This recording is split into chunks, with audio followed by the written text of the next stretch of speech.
ಸತ್ಯ ಯುನಿಲೆಟ್ ಅಲ್ಲಿ full Moon sale June 29 ಒಂದು ದಿನ ಮಾತ್ರ. ಸತ್ಯ ಯುನಿಲೆಟ್.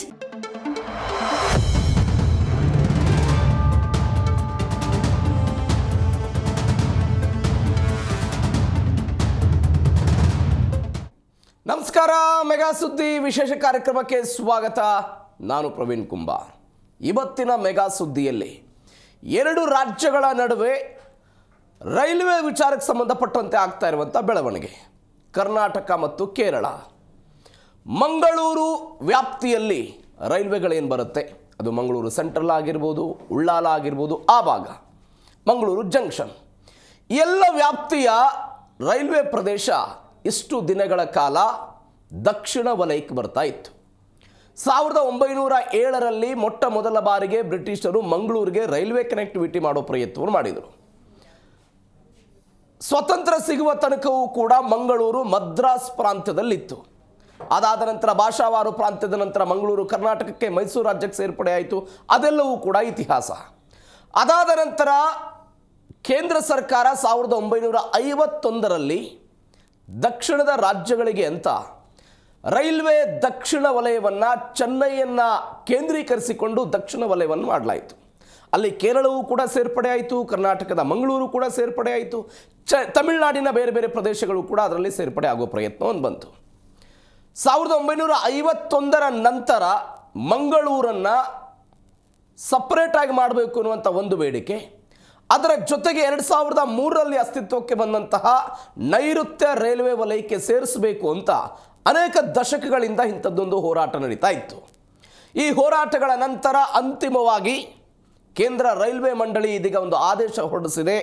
ಅಕ್ಟೋಬರ್ 1, 2026ಕ್ಕೆ ಜಾರಿಗೆ ಬರುವಂತೆ ಮಂಗಳೂರು ಭಾಗವನ್ನು ನೈಋತ್ಯ ರೈಲ್ವೆ ವ್ಯಾಪ್ತಿಯ ಮೈಸೂರು ವಿಭಾಗಕ್ಕೆ ಸೇರಿಸ್ತಾ ಇದ್ದೀವಿ ಅಂತ ಆದೇಶವನ್ನು ಕೊಡ್ತು.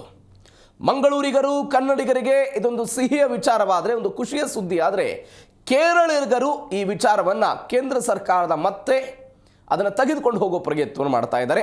ಕೇಂದ್ರ ಸರ್ಕಾರಕ್ಕೆ ಪತ್ರವನ್ನು ಬರೆದಿದ್ದಾರೆ, ಉಪವಾಸ ಸತ್ಯಾಗ್ರಹವನ್ನು ಮಾಡ್ತಿದ್ದಾರೆ. ಯಾವ ಕಾರಣಕ್ಕಾಗಿಯೂ ಕೂಡ ಮಂಗಳೂರು ಸೆಂಟ್ರಲ್, ಮಂಗಳೂರು ಜಂಕ್ಷನ್, ಪಣಂಬೂರು ಮತ್ತು ಉಳ್ಳಾಲ ಈ ಯಾವ ನಿಲ್ದಾಣಗಳನ್ನು ಕೂಡ ಪಾಲಕ್ಕಾಡ್ ವಿಭಾಗದಿಂದ ಪ್ರತ್ಯೇಕಗೊಳಿಸಬಾರ್ದು, ಇವೆಲ್ಲವೂ ಕೂಡ ಪಾಲಕ್ಕಾಡ್ ವಿಭಾಗದಲ್ಲಿ ಇರಬೇಕು ಅನ್ನೋದು ಅವರೆಲ್ಲ ಬೇಡಿಕೆ ಆಗಿದೆ. ಹಾಗಾದರೆ ನಮ್ಮ ರಾಜ್ಯ ಸರ್ಕಾರ ಏನು ಮಾಡುತ್ತೆ? ನಮ್ಮದೇ ರಾಜ್ಯದಿಂದ ಆಯ್ಕೆ ಆಗಿರುವಂತಹ ಕೇಂದ್ರ ರೈಲ್ವೆ ರಾಜ್ಯ ಖಾತೆ ಸಚಿವರಾಗಿರುವಂತಹ ವಿ ಸೋಮಣ್ಣನವರು ಇದ್ದಾರೆ. ಹಾಗಾದರೆ ಕೇರಳ ಪ್ರತಿಭಟನೆ ಮಾಡ್ತಾ ಇದೆ, ಕರ್ನಾಟಕ ಬಿಟ್ಕೊಡುತ್ತಾ, ಉಳಿಸ್ಕೊಳ್ಳುತ್ತಾ? ನಾವೇನು ಮಾಡಬೇಕು? ನಮ್ಮ ರಾಜ್ಯದ ಸಂಸದರು ಏನು ಮಾಡಬೇಕು? ಅದಾದ ನಂತರ ಈ ಹೋರಾಟದ ರೂಪುರೇಷೆ ಹೆಂಗಿತ್ತು? ಇದೇ ಇವತ್ತಿನ ಮೆಗಾ ಸುದ್ದಿಯ ವಿಶೇಷ. ಏಳಿ ಎದ್ದೇಳಿ ಮೌನ ಬೇಕೆ? ಮಹಾಜನ್ ವರದಿ, ಕಾಸರಗೋಡು ಕರ್ನಾಟಕಕ್ಕೆ ಸೇರಬೇಕು ಅಂತ ಮಹಾಜನ್ ವರದಿಯಲ್ಲಿ ಉಲ್ಲೇಖ ಆಯಿತು. ಸಾಂಸ್ಕೃತಿಕವಾಗಿ ಭಾಷಾವಾರು ವಿಚಾರಕ್ಕೆ ತೆಗೆದುಕೊಂಡಾಗ ಕಾಸರಗೋಡು ಕರ್ನಾಟಕಕ್ಕೆ ಸೇರಬೇಕು ಅಂತ ಮಹಾಜನ್ ವರದಿಯಲ್ಲಿ ಉಲ್ಲೇಖ ಮಾಡಲಾಯಿತು. ಆದರೆ ಬೇರೆ ಬೇರೆ ಕಾರಣಕ್ಕಾಗಿ ಕಾಸರಗೋಡು ಕರ್ನಾಟಕಕ್ಕೆ ತಪ್ಪೋದು ಕೂಡ ಕೈ ತಪ್ಪಿ ಹೋಗ್ಬಿಡುತ್ತೆ. ಇದೀಗ ಮಂಗಳೂರು ರೈಲ್ವೆ ನಿಲ್ದಾಣಕ್ಕೂ ಕೂಡ ಕುತ್ತು ಬಂದಿದೆ. 3 ದಶಕಗಳ ಬಳಿಕ ಇಂಥದ್ದೊಂದು ನಿಲ್ದಾಣಗಳು ಕರ್ನಾಟಕಕ್ಕೆ ಸಿಕ್ಕಿದೆ.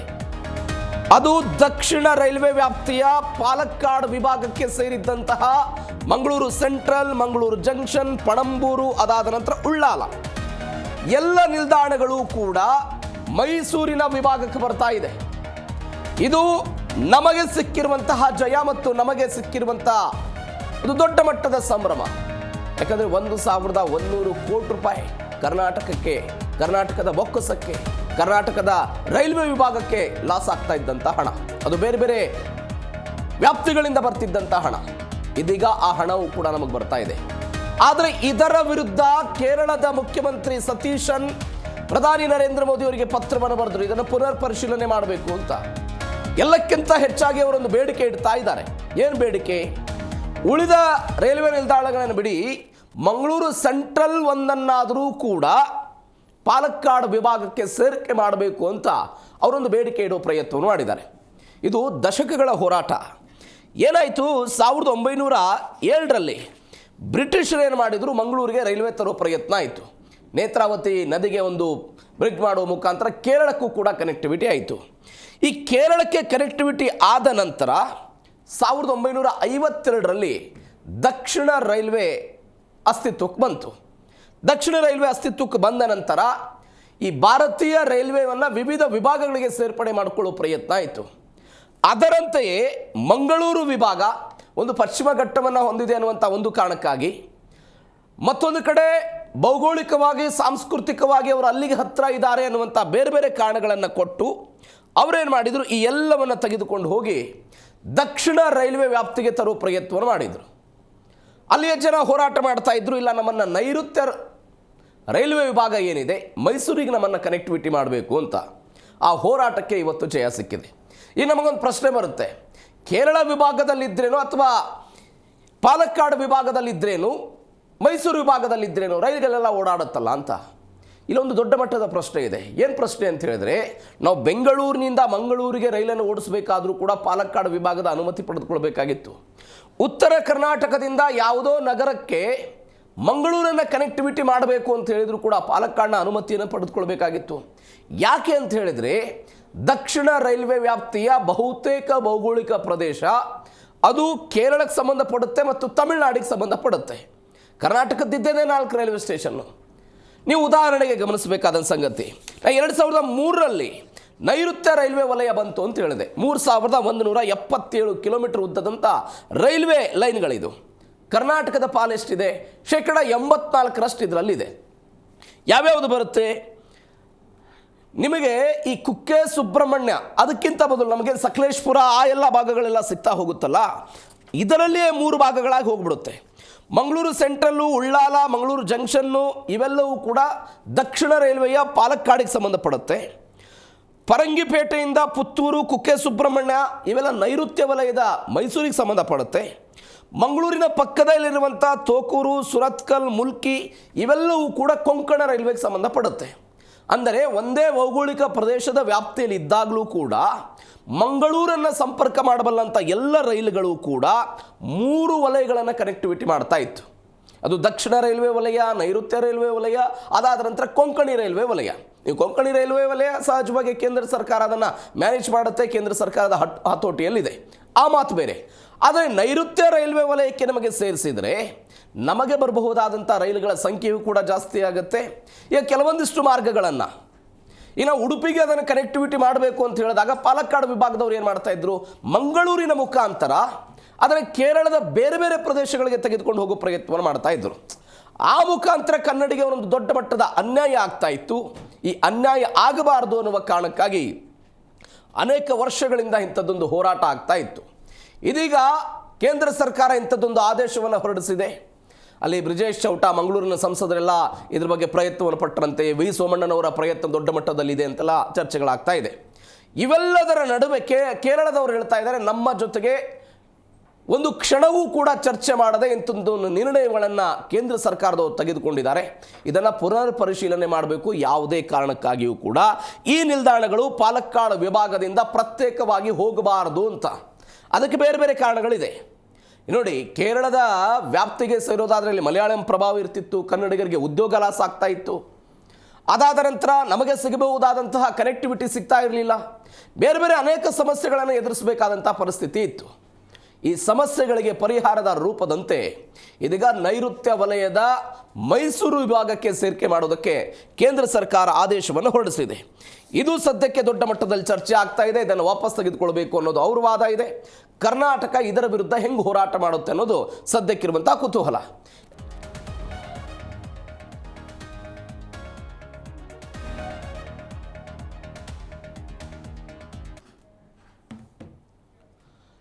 ಕಾಸರಗೋಡು ವಿಚಾರಕ್ಕೆ ಸಂಬಂಧಪಟ್ಟಂತೆ ಆದಂತಹ ಅನ್ಯಾಯ ರೈಲ್ವೆ ವಿಚಾರದಲ್ಲಿ ನಮ್ಗೆ ಆಗಬಾರದು ಅನ್ನುವಂಥದ್ದು ಸದ್ಯಕ್ಕೆ ಆಗ್ತಾ ಇರುವಂಥ ಬೆಳವಣಿಗೆ. ಇವೆಲ್ಲದರ ನಡುವೆ ರೈಲ್ವೆ ಅಧಿಕಾರಿಗಳ ತಂತ್ರ ಏನು ನಾವು ನೋಡ್ತಾ ಹೋಗೋಣ. ಮಂಗಳೂರು ರೈಲ್ವೆ ವಲಯವನ್ನು ಮರಳಿ ಪಾಲಕ್ಕಾಡ್ಗೆ ತೆಗೆದುಕೊಳ್ಳಬೇಕು ಅನ್ನುವಂಥದ್ದು ನಾನು ಅವಾಗಲೇ ಹೇಳಿದೆ. ಮಂಗಳೂರು ರೈಲ್ವೆ ವಲಯವನ್ನು ವಾಪಸ್ ನಾವು ತೆಗೆದುಕೊಂಡು ಬಿಡಬೇಕು ಎನ್ನುವಂಥ ಆಲೋಚನೆಯಲ್ಲಿ ಅವರಿದ್ದಾರೆ. ಒಂದು. ಎರಡನೇದ್ದು, ಮಂಗಳೂರಿನ ಪ್ರಮುಖ ನಿಲ್ದಾಣಗಳು ಪಾಲಕ್ಕಾಡು ವಶ ಮಾಡಬೇಕು, ಆದರೆ ಅವರು ಪಾಲು ತೆಗೆದುಕೊಳ್ಬೇಕು ಅನ್ನುವಂಥ ಆಲೋಚನೆಯಲ್ಲಿದ್ದಾರೆ. ಯಾಕೆ? ಇದಕ್ಕೊಂದು ಕಾರಣ ಇದೆ. ನಾನು ಅವಾಗಲೇ ಹೇಳಿದೆ ನಿಮಗೆ, ದಕ್ಷಿಣ ರೈಲ್ವೆ ವಲಯ ಅಂತಿತ್ತು. ದಕ್ಷಿಣ ರೈಲ್ವೆ ವಲಯದಲ್ಲಿ ತಮಿಳುನಾಡಿನ ಕೆಲ ಭಾಗಗಳೆಲ್ಲ ಇತ್ತು ಅಂತ. 2007ರಲ್ಲಿ ಒಂದು ಬೆಳವಣಿಗೆ ಏನಾಗ್ಬಿಡುತ್ತೆ, ಪಾಲಕ್ಕಾಡು ವಿಭಾಗದಲ್ಲಿದ್ದಂತಹ ಅತ್ಯಂತ ಹೆಚ್ಚು ಇನ್ಕಮ್ ತೆಗೆದುಕೊಂಡು ಬರಬಂದಂತಹ ಸೇಲಂ ಈ ಪ್ರದೇಶಗಳನ್ನು ಸೇರಿಕೊಂಡು ಒಂದು ಸೇಲಂ ವಿಭಾಗ ಅಂತೇಳಿ ತಮಿಳುನಾಡವರು ಮಾಡಿಕೊಂಡ್ರು. ಆಗ ಕೇರಳದವ್ರಿಗೆ ಏನಾಯಿತು, ತಮಿಳುನಾಡಿಂದ ಬರ್ತಾ ಇದ್ದಂಥ ವರಮಾನವೂ ಕೂಡ ಕಡಿಮೆ ಆಗೋದಕ್ಕೆ ಶುರುವಾಯಿತು. ಈಗ ಸಹಜವಾಗಿ ಕೇರಳ ಯಾರ ಮೇಲೆ ಡಿಪೆಂಡೆನ್ಸಿ ಆದರು, ನಮ್ಮ ಮಂಗಳೂರಿನ ಮೇಲೆ ಡಿಪೆಂಡೆನ್ಸಿ ಆಗೋದಕ್ಕೆ ಪ್ರಯತ್ನವನ್ನು ಪಟ್ಟರು. ಇದೀಗ ಮಂಗಳೂರಿನ ಈ ವಿಭಾಗಗಳು ಕೂಡ ನನ್ನ ಕೈ ತಪ್ಪಿ ಹೋಗ್ಬಿಟ್ರೆ ಒನ್ಸಗೆ ನನ್ನ ಆದಾಯ ಕಡಿಮೆ ಆಗುತ್ತೆ ಅನ್ನುವಂತಹ ಆಲೋಚನೆಯಲ್ಲಿ ಕೇರಳದವರು ಇದ್ದಾರೆ. ಎಲ್ಲ ಕಾರಣಕ್ಕಾಗಿ ಇಂಥದ್ದೊಂದು ಹೋರಾಟವನ್ನು ಅಥವಾ ಕೇಂದ್ರ ಸರ್ಕಾರದ ವಿರುದ್ಧ ಎಲ್ಲ ಮಾಡ್ತಾ ಇದ್ದಾರೆ. ಆ ಹೋರಾಟದಲ್ಲೂ ಕೇರಳದಲ್ಲಿ ಗೊಂದಲ ಇದೆ. ಕೇರಳದ BJP ಘಟಕದವರು ಹೇಳ್ತಾರೆ, ಕರ್ನಾಟಕಕ್ಕೆ ಸೇರ್ಪಡೆ ಆದರೆ ಏನು ಸಮಸ್ಯೆ, ಅವರ ರಾಜ್ಯದ ರೈಲ್ವೆ ಸ್ಟೇಷನ್ಗಳು ಅವರಿಗೆ ಸೇರ್ತವೆ, ಇದರಿಂದ ನಮಗೇನು ಸಮಸ್ಯೆ ಆಗಲ್ಲ, ಇದನ್ನು ಸುಮ್ಮನೆ ರಾಜಕೀಯಗೊಳಿಸಬಾರ್ದು ಅಂತ ಕೇರಳದ BJP ಹೇಳ್ತಾ ಇರೋದು.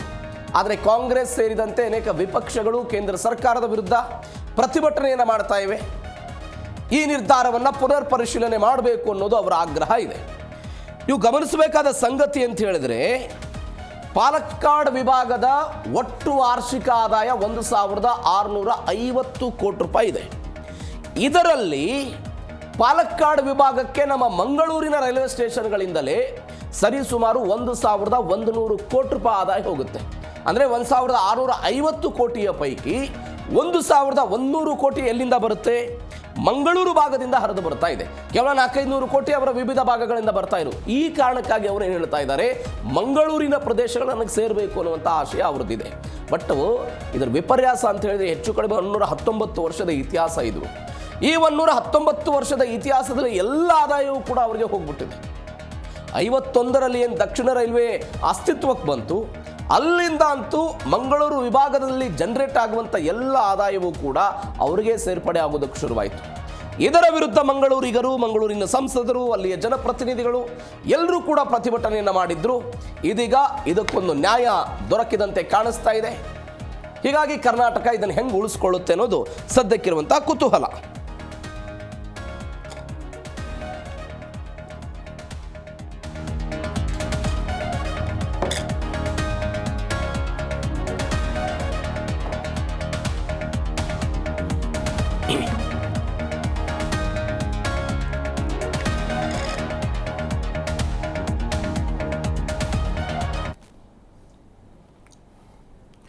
ಹಂಗಂದ್ರೆ ಮಂಗಳೂರು ವಿಭಾಗವನ್ನ ನಮ್ಮಲ್ಲಿ ಉಳಿಸ್ಕೊಳ್ಳೋದಕ್ಕೆ ನಡೆದಂತಹ ದಶಕಗಳ ಹೋರಾಟ ಹೆಂಗಿತ್ತು, ಕರ್ನಾಟಕದ ಮುಂದಿರುವಂತಹ ಅನೇಕ ಸವಾಲುಗಳೇನಿದೆ, ಎಲ್ಲ ವಿಚಾರಗಳ ಬಗ್ಗೆ ಇವತ್ತು ಕೂಡ ಮಾತನಾಡ್ತಾ ಹೋಗೋಣ. ಹಲವು ಜನ ಅತಿಥಿಗಳು ನಮ್ಮನ್ನು ಜಾಯ್ನ್ ಆಗಿದ್ದಾರೆ.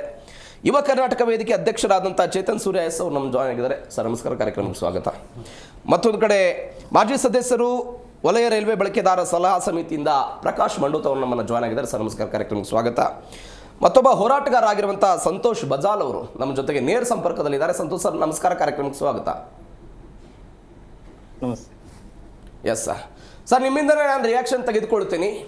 ಈ ದಶಕಗಳ ಹೋರಾಟ ಹೆಂಗಿತ್ತು, ಯಾವ ಕಾರಣಕ್ಕಾಗಿ ಮಂಗಳೂರು ವಿಭಾಗ ಅಥವಾ ಮಂಗಳೂರಿನ ಸುತ್ತಮುತ್ತಲಿನ ರೈಲ್ವೆ ಸ್ಟೇಷನ್ಗಳು ಮೈಸೂರಿಗೆ ಸೇರಬೇಕು ಅಥವಾ ನೈಋತ್ಯ ರೈಲ್ವೆ ವಲಯಕ್ಕೆ ಸೇರಬೇಕು ಅನ್ನೋ ಬೇಡಿಕೆ ಇತ್ತು? ನೋಡಿ, ಆಕ್ಚುಲಿ ಇಲ್ಲಿ ಇರುವಂತದ್ದು ಬಿಜೆಪಿ ಅವರು ಈಗ ನೈಋತ್ಯಕ್ಕೆ ಮೈಸೂರಿಗೆ ಸೇರಿರೋದು ಖುಷಿ ಪಡ್ತಾ ಇದ್ದಾರೆ. ಆದ್ರೆ ಮಂಗಳೂರಿಗರ ಬೇಡಿಕೆ ಬೇರೆನೇ ಇತ್ತು. ಯಾಕೆಂದ್ರೆ ನಾವು ಮಂಗಳೂರನ್ನ ಪ್ರತ್ಯೇಕವಾದ ವಲಯ ಮಾಡಬೇಕು ಅನ್ನೋದು ನಮ್ಮ ಈ ಜಿಲ್ಲೆಯ ಜನರ ಪ್ರಬಲ ಬೇಡಿಕೆ. ಕರೆಕ್ಟ್. ಯಾಕೆಂದ್ರೆ ಪಾಲಕ್ಕಾಡ್ ಅನ್ನೋದು ಕೇರಳ ತಮಿಳುನಾಡು ಭಾಗದಲ್ಲಿ ಆದ್ರೆ ಮೈಸೂರಿಗೆ ಬರುವುದು ಕೇವಲ ಮಂಗಳೂರಿನ ಕೆಲವೊಂದು ರೈಲ್ವೆ ಸ್ಟೇಷನ್ಗಳು ಮಾತ್ರ. ಕರ್ನಾಟಕದ ಬೇರೆ ಅಂದ್ರೆ ಸುರತ್ಕಲ್ ಹತ್ತಿರದಲ್ಲೇ ಒಂದು 10-15 ಕಿಲೋಮೀಟರ್ ಆಚೆ ಇರುವಂತಹ ಸುರತ್ಕಲ್ ರೈಲ್ವೆ ನಿಲ್ದಾಣ ಈ ಮೈಸೂರು ವಿಭಾಗಕ್ಕೆ ಬರೋದಿಲ್ಲ. ಅಥವಾ ಉತ್ತರ ಕರ್ನಾಟಕದ ಕಾರವಾರವರೆಗೆ ಬರುವಂತ ರೈಲು ನಿಲ್ದಾಣಗಳು ಇದಕ್ಕೆ ಬರೋದಿಲ್ಲ. ಅದು ಆ ಕಡೆ ಮಹಾರಾಷ್ಟ್ರದ ಬೇಲಾಪುರಿಗೆ ಬರುವಂತ ಕೊಂಕಣ್ ವಿಭಾಗಕ್ಕೆ ಬರುತ್ತೆ. ಹಾಗಾಗಿ ಕೇವಲ ಮಂಗಳೂರು ಮತ್ತು ಮಂಗಳೂರು ಸೆಂಟ್ರಲ್ 1-2-4-5 ರೈಲ್ವೆ ಸ್ಟೇಷನ್ಗಳಷ್ಟೇ ಮೈಸೂರು ವಿಭಾಗಕ್ಕೆ ಬಂದ್ರೆ ಅದರಿಂದ ಕರ್ನಾಟಕಕ್ಕೆ ಅಥವಾ ಮಂಗಳೂರಿಗರಿಗೆ ಏನೂ ಲಾಭ ಆಗೋದಿಲ್ಲ. ಆದ್ರೆ ಇಂಥ ಒಂದು ಏನು ಜನ ಇಲ್ಲಿಯ ಜನ ಏನಂದ್ರೆ ನಾವು ವಿಭಾಗ ಯಾವ್ದಾದ್ರು ಏನೋ ಅನ್ನೋದು ಬಹಳ ಮುಖ್ಯ ಇದೆ. ಹೌದು, ನಾವು ವಿಭಾಗ ಕೇಳೋದು ಯಾಕೆ ಅಂತ ಅಂದ್ರೆ ಈ ಮಂಗಳೂರಿನ ರೈಲು ನಿಲ್ದಾಣ ಏನಿದೆ ಅಥವಾ ಕರ್ನಾಟಕಕ್ಕೆ ಓಡಾಟ ಮಾಡ್ಬೇಕಂತ ರೈಲು ನಮ್ಗೆ ಪ್ರಬಲವಾಗಿ ಬೇಕು. ಮತ್ತೆ ಇಲ್ಲಿನ ಮಂಗಳೂರು ರೈಲು ನಿಲ್ದಾಣ ಸಹಿತ ಬಹುತೇಕ ರೈಲು ನಿಲ್ದಾಣಗಳನ್ನ ಅಭಿವೃದ್ಧಿ ಮಾಡ್ಬೇಕು ಅನ್ನೋದು ನಮ್ಮ ಪ್ರಬಲ ಬೇಡಿಕೆ. ಆದ್ರೆ ನೋಡಿ ಈವರೆಗೂ ಕೂಡ ಮಂಗಳೂರು ರೈಲು ನಿಲ್ದಾಣವನ್ನು ಅಭಿವೃದ್ಧಿ ಮಾಡ್ಲಿಕ್ಕೆ ಆಗಿಲ್ಲ. ಅದೇ ಪಾಲಕ್ಕಾಡಲ್ಲಿ ಇರ್ಬೇಕಾದ್ರೆ ಪಾಲಕ್ಕಾಡ್ನ ಕೇರಳದ ಜನಪ್ರತಿನಿಧಿಗಳಿಗೆ ಮತ್ತು ಅಲ್ಲಿನ ಸಂಸದರಿಗೆ ಶಾಸಕರುಗಳಿಗೆ ಇರುವಷ್ಟು ಇಚ್ಛಾಶಕ್ತಿ ನಮ್ಮ ಕರ್ನಾಟಕ ರಾಜ್ಯದ ಜನಪ್ರತಿನಿಧಿಗಳಿಗೆ ಇಲ್ಲದೆ ಇರೋದು ನಮ್ಗೆ ಬಹಳ ಖೇದಕರ. ಯಾಕೆ ಅಂತಂದ್ರೆ ನೋಡಿ, ಸದಾನಂದ ಗೌಡ್ರು ರೈಲ್ವೆ ಮಂತ್ರಿ ಆಗಿದ್ರು. ಕನಿಷ್ಠ ಈ ಭಾಗ ಅಲ್ಲ, ಅವರ ಕಾಲದಲ್ಲೇ ತರಬಹುದಿತ್ತು. ಯಾಕೆ ತರಕಾಗಿಲ್ಲ?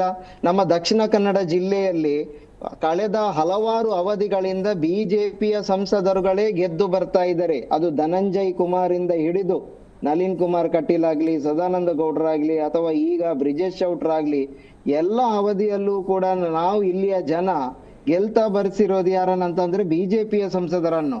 ಅವರೆಲ್ಲರೂ ಕೂಡ ಇತ್ತೀಚೆಗೆ 2014ರಿಂದ ನರೇಂದ್ರ ಮೋದಿಯ ಹೆಸರನ್ನ ಹೇಳಿ ಗೆಲ್ತಾ ಬರ್ತಾ ಇದ್ದಾರೆ. ಆದ್ರೆ ರಾಜಕಾರಣ ಬಿಟ್ಬಿಡೋಣ, ರಾಜಕಾರಣ ಮಾತಾಡೋಣ. ನನ್ ಬೇಸಿಕ್ ಪ್ರಶ್ನೆ ಇರೋದು, ಇದೀಗ ಪಾಲಕ್ಕಾಡ್ ವಿಭಾಗಕ್ಕೆ ಮಂಗಳೂರಿನ ಕೆಲ ರೈಲ್ವೆ ಸ್ಟೇಷನ್ಗಳು ಹೋಗ್ತಾ ಇತ್ತು, ಅದನ್ನ ಮೊದಲ ಹಂತದಲ್ಲಿ ಮೈಸೂರಿನ ವಿಭಾಗಕ್ಕೆ ಸೇರ್ಪಡೆ ಮಾಡ್ಕೊಂಡು ನಿಮ್ಮ ಬೇಡಿಕೆ ಏನಿದೆ, ಮಂಗಳೂರಿಗೆ ಒಂದು ಪ್ರತ್ಯೇಕ ವಿಭಾಗ ಬೇಕು ಅನ್ನೋದು, ಆ ಬೇಡಿಕೆ ನೆಕ್ಸ್ಟ್ ನೋಡ್ಬೋದಲ್ಲ ಅನ್ನೋದು ನನ್ನ ಆಶಯ. ಸರಿ, ಅದೇ ಈಗ ಬೇಡಿಕೆ ಏನಂದ್ರೆ, ಬೇಡಿಕೆ ಏನೋ ಆಗಿದೆ, ಬಟ್ ಅದು ನಮ್ಮ ಏನು ಖುಷಿ ಪಡುವಂತ ಬೇಡಿಕೆ ಅಲ್ಲ ನಮ್ದು. ಈಗ ಇದರಲ್ಲಿ ಈ ಬೇಡಿಕೆಯಲ್ಲಿ ಈಡೇರಿದಷ್ಟೇ ಏನು ಕೆಲವೊಂದು ರೈಲ್ವೆ ನಿಲ್ದಾಣಗಳು ಮಾತ್ರ. ನಮ್ಮ ಬೇಡಿಕೆ ಇನ್ನಷ್ಟು ಇರೋದೇನಂದ್ರೆ, ನಮ್ಮ ಬಹುಕಾಲದ ಬೇಡಿಕೆ ಏನಂದ್ರೆ ಮಂಗಳೂರನ್ನ ಪ್ರತ್ಯೇಕ ವಲಯ ಮಾಡ್ಬೇಕನ್ನೋದು. ಕರೆಕ್ಟ್. ಮಂಗಳೂರು ಅಂದ್ರೆ ಪ್ರತ್ಯೇಕ ವಲಯ ಅಂದ್ರೆ ಸುರತ್ಕಲ್ ಕೊಂಕಣ ಭಾಗಕ್ಕೆ ಯಾವ್ದೆಲ್ಲ ಸೇರಿದೆ ಅದನ್ನು ಕೂಡ ಒಳಗೊಂಡು, ಅಥವಾ ಉಡುಪಿ, ಉತ್ತರ ಕನ್ನಡ, ಆ ಎಲ್ಲಾ ವ್ಯಾಪ್ತಿಗಳನ್ನ ಸೇರ್ಕೊಂಡು ಈ ಎಲ್ಲವನ್ನ ವ್ಯಾಪ್ತಿಯನ್ನ ಸೇರಿಸಿ ಒಂದು ಮಂಗಳೂರು ವಿಭಾಗ ಮಾಡ್ಲಿ. ಆವಾಗ ಏನು ಇವ್ರು ಹೇಳಿದಂತ, ನೀವು ಹೇಳಿದಂತ ಏನು ಮೈಸೂರು ವಿಭಾಗಕ್ಕೆ ಸೇರಿಸಿದ್ರೆ ಓಕೆ, ನಾವು ಖುಷಿ ಪಡ್ತೀವಿ. ಯಾಕೆಂದ್ರೆ ಕೇರಳದ ಸಂತೋಷ್ ಅವರು, ನನ್ನ ಪಾಯಿಂಟ್ ಇರೋದು, ಮೊದಲ ಹಂತದಲ್ಲಿ ಅನ್ಯ ರಾಜ್ಯಗಳ ಹತೋಟಿಯಲ್ಲಿ ಇರೋದನ್ನ ಕಿತ್ತುಕೊಂಡು ನಮ್ಮ ರಾಜ್ಯಕ್ಕೆ ವರ್ಗಾವಣೆ ಮಾಡಿ ಪ್ರತ್ಯೇಕವಾದಂತ ವಿಭಾಗವನ್ನು ತೆಗೆದುಕೊಳ್ಳೋದ್ರ ಬಗ್ಗೆ ನೆಕ್ಸ್ಟ್ ಆಲೋಚನೆ ಮಾಡೋಣ ಅನ್ನೋದು ನನ್ನ ಆಶಯ. ಓಕೆ, ಅದರ ಬಗ್ಗೆ ಆಯ್ತು. ಅದೊಂದು ಒಳ್ಳೆ ಬೆಳವಣಿಗೆ. ಪಾಲಕ್ಕಾಡಿಂದ ಇಲ್ಲಿಗೆ ಬರೆಸಿರೋದನ್ನು ನಾವೇನು ವಿರೋಧ ಮಾಡೋದಿಲ್ಲ, ಅದು ಸ್ವಾಗತಾರ್ಹ. ಆದ್ರೆ ನಮ್ಗೆ ಏನಂದ್ರೆ ಇದರಿಂದ ಆಗುತ್ತಾ ಅನ್ನೋದು ಕೂಡ ಅನುಮಾನ ಕಾಡ್ತಾ ಇದೆ ಅಷ್ಟೇ. ನಮ್ದೇನಂದ್ರೆ, ನಾವು ವಿಭಾಗ ಇಲ್ಲಿಗೆ ಬಂದ್ರೂ ಕೂಡ ನಮ್ಮ ಬೇಡಿಕೆ ಇರೋದು ಈಡೇರುತ್ತಾ ಅನ್ನೋದು ಗೊಂದಲ ಜನರಲ್ಲಿ ಇನ್ನಷ್ಟು ಇದೆ. ಅದು ಎಸ್ ಸರ್, ವಾಪಸ್ ಬರ್ತೇನೆ. ಇದೇ ವಿಚಾರದ ಬಗ್ಗೆ ಮಾತಾಡೋಣ ಸರ್. ಕನ್ನಡಿಗರಿಗೆ ಒಂದು ಜಯ ಸಿಕ್ಕಿದೆ ಅನ್ನುವಂಥ ವಿಚಾರ ಸರ್. ಒಂದು ಕಡೆ ಕನ್ನಡಿಗರಿಗೆ ಜಯ ಸಿಕ್ಕಿದೆ ಅಂತ ಹೇಳಿದ್ರು ಕೂಡ, ಈಗ ಇತ್ತೀಚೆಗೆ ನನ್ನ ಕನ್ನಡಿಗರು ಒಬ್ರು ಮಾತಾಡ್ತಾ ಇದ್ರು. ಈಗ ಏನು ವಿಚಾರ ಅಂತ ಹೇಳಿದ್ರೆ ಸರ್, ಇಲ್ಲಿ ಪ್ರಶ್ನೆ ಮೈಸೂರು, ಮಂಗಳೂರು ಅಥವಾ ಉಡುಪಿ ಇನ್ನೊಂದು ಮತ್ತೊಂದು ಅಂತ ಅಲ್ಲ. ಮೊದಲಾಗಿ ನಾವು ಕನ್ನಡಿಗರು ಅಖಂಡ ಕರ್ನಾಟಕದ ಪರವಾಗಿ ನಾನು ಮಾತಾಡೋದಾದ್ರೆ, ನೀವು ಅದ್ಭುತವಾಗಿ ಹೇಳಿದ್ರಿ. ಮೊದಲ ಕನ್ನಡಿಗರ ಮುಂದಿರ್ತಕ್ಕಂಥ ಸವಾಲು ಕೇರಳಿಗರು ಏನು ಈ ಒಂದು ಮಂಗಳೂರಿನ ಒಂದು ಸೆಂಟ್ರಲ್ ರೈಲ್ವೆ ನಿಲ್ದಾಣವನ್ನ ಪಾಲಕ್ಕಾಡ್ಗೆ ಸೇರ್ಪಡೆ ಮಾಡಬೇಕು ಅಂತ ಹೇಳಿ ಹಲವು ದಿನಗಳಿಂದ ಇತ್ತೀಚೆಗೆ ಉಪವಾಸ ಸತ್ಯಾಗ್ರಹ ಏನ್ ಮಾಡ್ತಿದ್ದಾರೆ, ಅಲ್ಲಿಗೆ ಆ ಸರ್ಕಾರನೇ ಮುಂದೆ ನಿಂತ ಒಂದು ಹೋರಾಟವನ್ನು ನಡೆಸ್ತಾ ಇರ್ತಕ್ಕಂಥದ್ದು. ಇಲ್ಲಿ ಮೊದಲ ಹಂತವಾಗಿದೆ ಸರ್. ಇದು ಕೇವಲ ರೈಲ್ವೆ ನಿಲ್ದಾಣದ ಪ್ರಶ್ನೆ ಇದಲ್ಲ, ಇದು ಕರಾವಳಿ ಭಾಗದ ಜನರ ಅಳಿವು ಉಳಿವಿನ ಪ್ರಶ್ನೆ, ಕನ್ನಡಿಗರ ಅಳಿವು ಉಳಿವಿನ ಪ್ರಶ್ನೆ. ಸರ್, ಇವತ್ತು ನನ್ನ ಮನೆಯ ಅಂಗಳದಲ್ಲಿ ನಾನು ಒಂದು ಹಣ್ಣಿನ ಗಿಡ ಹಾಕೊಂಡಿರ್ತೀನಿ. ನನ್ನ ಮನೆಯ ಅಂಗಳದಲ್ಲಿ ಇರ್ತಕ್ಕಂಥ ಹಣ್ಣಿನ ಗಿಡದ ವಾರಸ್ದಾರ ನಾನು. ನೆರೆಹೊರೆಯವರಿಗೆ ಹಂಚು ತಿನ್ನುವಂಥದ್ದು ನಾನು ನಿರ್ಧಾರ ಮಾಡಬೇಕು ಹೊರತು ಪಕ್ಕದ ಮನೆಯವನು ಬಂದ್ಬಿಟ್ಟು ನನ್ನ ದಬ್ಬಾಳಿಕೆಯಿಂದ ನನ್ನ ಮರದ ಅಲ್ಲಿರ್ತಕ್ಕಂಥ ಹಣ್ಣನ್ನು ಕಿತ್ಕೊಂಡು ಹೋಗ್ತಕ್ಕಂಥ ರೀತಿ ಇದಾಗ್ತಾ ಇರೋದು. ಉದಾಹರಣೆಗೆ ಈಗ ಮಂಗಳೂರು ಇರ್ತಕ್ಕಂಥದ್ದು ಕರ್ನಾಟಕದಲ್ಲಿ, ಮಂಗಳೂರಲ್ಲಿ ಬರ್ತಕ್ಕಂಥ ಬಂದರು ಮೂಲಕ ಆಗಿರ್ಬೋದು, ಪ್ರವಾಸ ತಾಣಗಳಿಂದ ಆಗಿರ್ಬೋದು, ಅದರಿಂದ ಬರ್ತಕ್ಕಂಥ ಆದಾಯ ಕನ್ನಡಿಗರದು ಅಂದ ಮೇಲೆ ರೈಲ್ವೆ ಇಲಾಖೆಯ ನಿರ್ಧಾರಗಳನ್ನ ಮಾಡಬೇಕಾಗಿರ್ತಕ್ಕಂಥ ಹಕ್ಕು ಇರ್ತಕ್ಕಂಥದ್ದು ಕನ್ನಡಿಗರಿಗೆ. ಅಂಥದ್ರಲ್ಲಿ ಪಾಲಕ್ಕಾಡು 350 ಕಿಲೋಮೀಟರ್ ಮಂಗಳೂರು ರೈಲ್ವೆ ನಿಲ್ದಾಣದಿಂದ 350 ಕಿಲೋಮೀಟರ್ ದೂರ ಇರ್ತಕ್ಕಂಥ ಆತ ಹಕ್ಕನ್ನ ಸ್ಥಾಪನೆ ಮಾಡೋದಕ್ಕೆ ಬರ್ತಾ ಇದ್ದಾನಲ್ಲ, ಇದನ್ನೆಲ್ಲ ನೋಡಿದ್ರು ಕೂಡ ಕನ್ನಡಿಗರು ನಿರಭಿಮಾನಿಗಳಾಗಿ ನೋಡ್ಕೊಂಡು ಸುಮ್ಮನೆ ಕೂತ್ಕೊಳ್ಳೋದಕ್ಕೆ ಆಗೋದಿಲ್ಲ. ಇಲ್ಲಿ ನಾವು ರಾಜಕೀಯ ಮಾಡೋದು ಬೇಡ ಸರ್. ನಾನು ಈಗ ಇಲ್ಲಿ ಬಂದಿರತಕ್ಕಂಥದ್ದು ಬಿಜೆಪಿ ಪರವಾಗಿ, ಕಾಂಗ್ರೆಸ್ ಪರವಾಗಿ, JDS ಪರವಾಗಿ ಮಾತಾಡೋದಕ್ಕಲ್ಲ. ಒಬ್ಬ ಕನ್ನಡಿಗನಾಗಿ ನಾನು ಹೇಳುವಂಥದ್ದಿಷ್ಟೇ, ಇದು ಕರ್ನಾಟಕದ ನೆಲ, ಮತ್ತೆ ಇದು ಕೇವಲ ಗಡಿ ಭಾಗ ಅಲ್ಲ. ಮಂಗಳೂರು ಕರ್ನಾಟಕದ ಹೆಬ್ಬಾಗಿಲು ಅಂತಾನೆ ಹೇಳ್ಬೋದು. ಇದೇ ಒಂದು ನಿರಾಭಿಮಾನದಿಂದ ನಾವು ಈಗಾಗಲೇ ಕಾಸರಗೋಡನ್ನ ಕಳ್ಕೊಂಡ್ವಿ. ಆಗ ಬಹಳ ವರ್ಷಗಳ ಹಿಂದೆ ಅದು ಕಂಡ್ರು ಕಾನ್ನಾಗೆ ಕಣ್ಮುಂದೆ ಅಷ್ಟೆಲ್ಲ ಅನ್ಯಾಯ ಆಗ್ತಿದ್ರು ಕೂಡ ನಾವು ಮೌನ ವಹಿಸ್ಕೊಂಡ್ಬಿಟ್ವಿ ಕನ್ನಡಿಗರು. ಇವತ್ತಿಗೂ ಕೂಡ ಅದೇ ಮೌನವನ್ನ ನಾವು ರಾಜಕೀಯದ ಒಂದು ಕಾರಣಗಳಿಂದನೋ ಅಥವಾ ಇನ್ಯಾವುದೋ ಒಂದು ಕಾರಣಗಳಿಂದನೋ ಮೌನವಾಗಿ ಇಟ್ಕೊಂಡ್ರೆ ನಾವು ನಾಳೆ ದಿನ ಮಂಗಳೂರು ರೈಲ್ವೆ ನಿಲ್ದಾಣವನ್ನು ಕಿತ್ಕೊಂತಾರೆ, ನಾಳೆ ದಿನ ಇಡೀ ಮಂಗಳೂರನ್ನ ಕೇರಳಕ್ಕೆ ಕೊಟ್ಬಿಡಿ ಅಂತ ಕೇಳ್ತಾರೆ. ಇದು ರೈಲ್ವೆ ನಿಲ್ದಾಣದಿಂದ ಶುರುವಾಗಿ ಇಡೀ ಮಂಗಳೂರನ್ನ ಕೂಡ ಅವರು ವಶಕ್ಕೆ ತಗೊಳ್ಳೋದಕ್ಕೂ ಕೂಡ ಹಿಂದೆ ಮುಂದೆ ನೋಡೋದಿಲ್ಲ. ಹಾಗಾಗಿ ನಾನು ಹೇಳುವಂಥದ್ದು ಇಷ್ಟೇ, ಈ ಒಂದು ಮೊದಲ ಹಂತದಲ್ಲಿ ಇದು ಮಂಗಳೂರು ವಲಯಕ್ಕೆ ಪ್ರತ್ಯೇಕ ಸೇರಬೇಕು. ಇದಕ್ಕೆ ಚೇತನ್ ಸೂರ್ಯ ಅವರಿಗೆ ಒಂದು ಬೆಸ್ಟ್ ಎಕ್ಸಾಂಪಲ್ ಏನು ಅಂತ ಹೇಳಿದ್ರೆ, ನಮ್ಮಲ್ಲಿ ಕಲಬುರಗಿ ವಿಭಾಗ ಅಂತ ಒಂದು ವಿಭಾಗ ಇದೆ, ಹುಬ್ಬಳ್ಳಿ ವಿಭಾಗ ಇದೆ, ಕಲಬುರಗಿ ವಿಭಾಗ ಇದೆ, ಬೆಂಗಳೂರು ವಿಭಾಗ, ಮೈಸೂರು ವಿಭಾಗ, 4 ವಿಭಾಗಗಳನ್ನು ನಾವು ಮಾಡ್ಕೊಂಡಿದ್ದೀವಿ.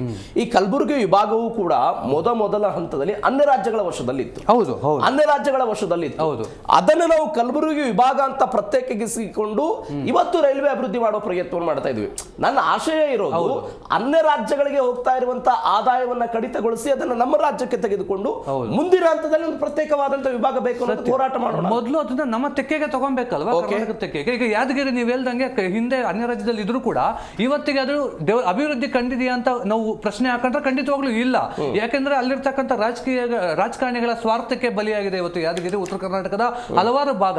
ಪಾಪ ಈಗ ನನ್ನ ಒಂದು ಹೋರಾಟದ ಮಿತ್ರರಿಗೂ ಕೂಡ ಪಾಪ ಅದೇ ಕಳವಳ ಇದೆ. ಹಾಗಾಗಿ ಅವ್ರು ಹೇಳಿದ್ರು ಈಗ ಮಂಗಳೂರು ಪ್ರತ್ಯೇಕ ವಿಭಾಗ ಆಗ್ಬೇಕು ಅಂತ. ಆದ್ರೆ ಪ್ರಶ್ನೆ ಕೇರಳ ಸರ್ಕಾರದಿಂದ ಕರ್ನಾಟಕ ಸರ್ಕಾರದ ವ್ಯಾಪ್ತಿಗೆ ಬರಲಿ ಅಲ್ಲ, ಅದಾದ್ಮೇಲೆ ಅಲ್ಲಿನ ರಾಜಕಾರಣಿಗಳಿಗೆ ನಾವು ಒತ್ತಡ ಹಾಕಿ ಅಭಿವೃದ್ಧಿ ವಿಚಾರವಾಗಿ ನಾವು ಆದ್ಮೇಲೆ ಖಂಡಿತವಾಗ್ಲೂ ಗಮನ ಹರಿಸಬಹುದು. ಪ್ರಕಾಶ್ ಮಂಡತ್ ಅವರೇ, ನೀವು ಕೂಡ ನೈಋತ್ಯ ರೈಲ್ವೆ ವಲಯ ಆಗಬೇಕು ಅಂತ ಹೋರಾಟ ಮಾಡಿದವರು, ಎಲ್ಲವೂ ಕೂಡ ಆದಂತಹ ವ್ಯಕ್ತಿಗಳು.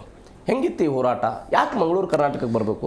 ಸರ್, ಇವತ್ತು ನಾನು ಈ ಚರ್ಚೆಯಲ್ಲಿ ಭಾಗವಹಿಸ್ತಿರೋದು ತುಂಬ ಖುಷಿಯಿಂದ, ಅತ್ಯಂತ ಆನಂದದಿಂದ ನಾನು ಈ ಚರ್ಚೆಯಲ್ಲಿ ಭಾಗವಹಿಸ್ತಾ ಇದ್ದೀನಿ. ಯಾಕಂದರೆ ಈ ಮಂಗಳೂರು ವಿಭಾಗದ ಕೂಗು ನಾನು 2000ರಿಂದ ಶುರು ಮಾಡಿದ್ದೆ. ಇವತ್ತು ನಾವು 26 ಕಲ್ತಿದ್ದೀವಿ. 2000ನಲ್ಲಿ ನಾನು ಸ್ಟಾರ್ಟ್ ಮಾಡಿದೆ. ಪ್ರತ್ಯೇಕವಾಗಿ ಪ್ರತಿ ಮೀಟಿಂಗ್ನಲ್ಲಿ ನಾನು ದಕ್ಷಿಣ ರೈಲ್ವೆ ಮೆಂಬರು ಆಗಿದ್ದೆ. ಅಲ್ಲೂ ನಾನು ಈ ಪ್ರಶ್ನೆ ಪದೇ ಕೇಳಿದೆ.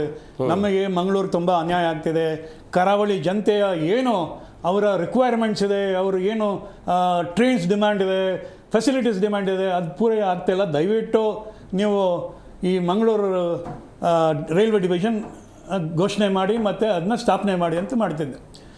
ಕ್ರಮೇಣ ಒಂದು 8-10 ವರ್ಷ ಆಯಿತು. ನಾವು ಪ್ರತ್ಯೇಕವಾಗಿ ಮೀಟಿಂಗು, ನಾನು articles ಬರೀತಿದ್ದೆ paper, Kannadaprabha, Vijayavani, Vijaya Karnataka. So ನನಗೊಂದು ಚಿಂತನೆ ಬಂತು, ಏನಪ್ಪ ನಮಗೆ ಏನು ಸಿಗ್ತಿಲ್ಲ. ಸೊ ನಾವು ನೋಡಿದ್ವಿ ಎಲ್ಲಿ ನಾವು ವಿ ಕ್ಯಾನ್ ಪ್ಲೇ. ಅವಾಗ ನಾನೇ ಯಾಕೆ ಗೊತ್ತಾ, ಒಂದು ಕಡೆ ಮಂಗಳೂರು ಜಂಕ್ಷನ್, ಅದರ ಹೆಸರು ಕನಕನಾಡಿ ಅಂತ ಇತ್ತು. ಆಮೇಲೆ ಮಂಗಳೂರು ಸೆಂಟ್ರಲ್ಲು. ಇವಾಗ ಈ 2 ಸ್ಟೇಷನ್ ಮಧ್ಯೆ 6 ಕಿಲೋಮೀಟರ್ ದೂರ. ಮತ್ತು ಈ ಆ್ಯಕ್ಸಿಸಲ್ಲಿ 3 ರೈಲ್ವೆ ಝೋನು ಬರುತ್ತೆ, ಮತ್ತು 3 ಡಿವಿಷನು ಬರುತ್ತೆ. ಸೊ ನಾವು ಚಿಂತನೆ ಮಾಡಿ ನಾನೇ ಫಸ್ಟ್ ಆವಾಗ ಹೇಳಿದೆ, ದಯವಿಟ್ಟು ಕನಕನಾಡಿ ನಮ್ಮ ಔಟ್ರ್ ತನಕ ಇರುತ್ತೆ. ನಮ್ಮದು ಏನು ಗೊತ್ತಾ, ಸ್ಟೇಷನು ಜುರಿಸ್ಡಿಕ್ಷನು, ಔಟರು ಜುರಿಸ್ಡಿಕ್ಷನು ಅಂದರೆ ಔಟರ್ ಸಿಗ್ನಲ್ ಅಂತೀವಿ, ಅಲ್ಲಿ ತನಕ ನಮ್ಮ ಮೈಸೂರು ಡಿವಿಷನ್ ಇತ್ತು ಆ ವ್ಯಾಪ್ತಿ. ಸೊ ನಾನು ಚಿಂತನೆ ಮಾಡಿ ಆಮೇಲೆ ಹೇಳಿದೆ, ದಯವಿಟ್ಟು ನೀವು ಕನಕನಾಡಿ ಮತ್ತು ಮಂಗಳೂರು ಸೆಂಟ್ರಲ್ ನಮಗೆ ಕೊಟ್ಬಿಡಿ, ಈ ವ್ಯಾಪ್ತಿ 6 ಕಿಲೋಮೀಟ್ರು. ಸೊ ಇದು ಕೊಟ್ಟರೆ ಈ ಮಿಕ್ಕಿದ್ದು ಏನು ಚೆಸ್ ಪ್ಲ್ಯಾನ್ ಇದೆಯಲ್ಲ ನಮ್ಮದು, ಅದು ವಿ ಕ್ಯಾನ್ ಇಷ್ಟು ವ್ಯಾಪ್ತಿ ಬಂದರೆ ಆ ಜುರಿಕ್ಷನ್ ನಮ್ಗೆ ಬಂದುಬಿಡುತ್ತೆ. ಒಂದು ಕಡೆ ಒಂದು ಲೈನು ಕೊಂಡ್ಕೊಂಡು ಹೋಗುತ್ತೆ, ಒಂದು ಲೈನ್ ಕೇರಳಕ್ಕೆ ಹೋಗುತ್ತೆ, ಒಂದು ಲೈನ್ ಬಂದರ್ಗೆ ಹೋಗುತ್ತೆ ಪಣಂಬೂರು ಮೂಲಕ. ಆ ಬಂದರು ಅಲ್ಲಿ ನ್ಯೂ ಮಂಗಳೂರು ಪೋರ್ಟ್ ಟ್ರಸ್ಟ್ ಇದೆ, ಅದಕ್ಕೆ ತುಂಬ ಇಂಪಾರ್ಟೆನ್ಸ್ ಇದೆ. ಯಾಕೆ ಗೊತ್ತಾ, ಅಲ್ಲಿ ಅವರಿಗೆ ರೇಕ್ಗಳು ಸಿಗ್ತಿರಲಿಲ್ಲ. ಅವ್ರಿಗೆ ಲೋಡಿಂಗ್ ಇದ್ದರೂ ಆಯಿಲ್ ಟ್ಯಾಂಕರ್ಸು ಮತ್ತು ಈ ಬಾಕ್ಸಸ್ ಅಂತೀವಿ ನಾವು, ಅದಕ್ಕೆ ಬಾಕ್ಸನ್ ಅಂತೀವಿ ನಾವು ರೈಲ್ವೆ ಭಾಷೆಯಲ್ಲಿ. ಅವ್ರಿಗೆ ಸಿಗ್ತಿರಲಿಲ್ಲ, ಅವ್ರು ಬೇಡ್ತಿದ್ರು. ಅವ್ರು ನನಗೆ ಲೆಟ್ರ್ ಬರೀತಿದ್ರು. ಒಂದು ಲೇಡಿ ಮುಂಬೈಯಿಂದ ನನಗೆ ಫೋನ್ ಮಾಡಿದ್ರು, ಪ್ರಕಾಶ್ ಅವರೇ, ನಾನು ಮಂಗಳೂರಲ್ಲಿ ಕೇಳಿದೆ, ನೀವು ತುಂಬ ಹೋರಾಟ ಮಾಡ್ತೀರಾ, ದಯವಿಟ್ಟು ಆ ಕನಕನಾಡಿ ನಮಗೆ ತುಂಬ ಕನ್ಫ್ಯೂಷನ್ ಆಗ್ತಿದೆ, ನಮಗೆ ಇಳಿಯೋಕ್ಕೆ ಗೊತ್ತಾಗಿಲ್ಲ, ಕೆಲವರು ಮುಂದೆ ಹೊರಟೋಗ್ತಾರೆ ಕಾಸರಗೋಡು ತನಕ, ಅಲ್ಲಿ ಇಳಿಯಲ್ಲ, ದಯವಿಟ್ಟು ಆ ನೇಮ್ ಚೇಂಜ್ ಮಾಡಿಸಿ. ನಾನು ಪ್ರಥಮ ಬಾರಿಗೆ ನಾನು ಆ ಲೆಟ್ರ್ ಬರೆದೆ, ದಯವಿಟ್ಟು ಇದನ್ನ ಮಂಗಳೂರು ಜಂಕ್ಷನ್ ಅಂತ ಘೋಷಣೆ ಮಾಡಿ ಅದನ್ನ ಸೆಂಟ್ರಲ್ ಅಂತ ಮಾಡಿ, ಆವಾಗ ಜನರಿಗೆ ಕನ್ಫ್ಯೂಸ್ ಆಗೋಕ್ಕಿಲ್ಲ.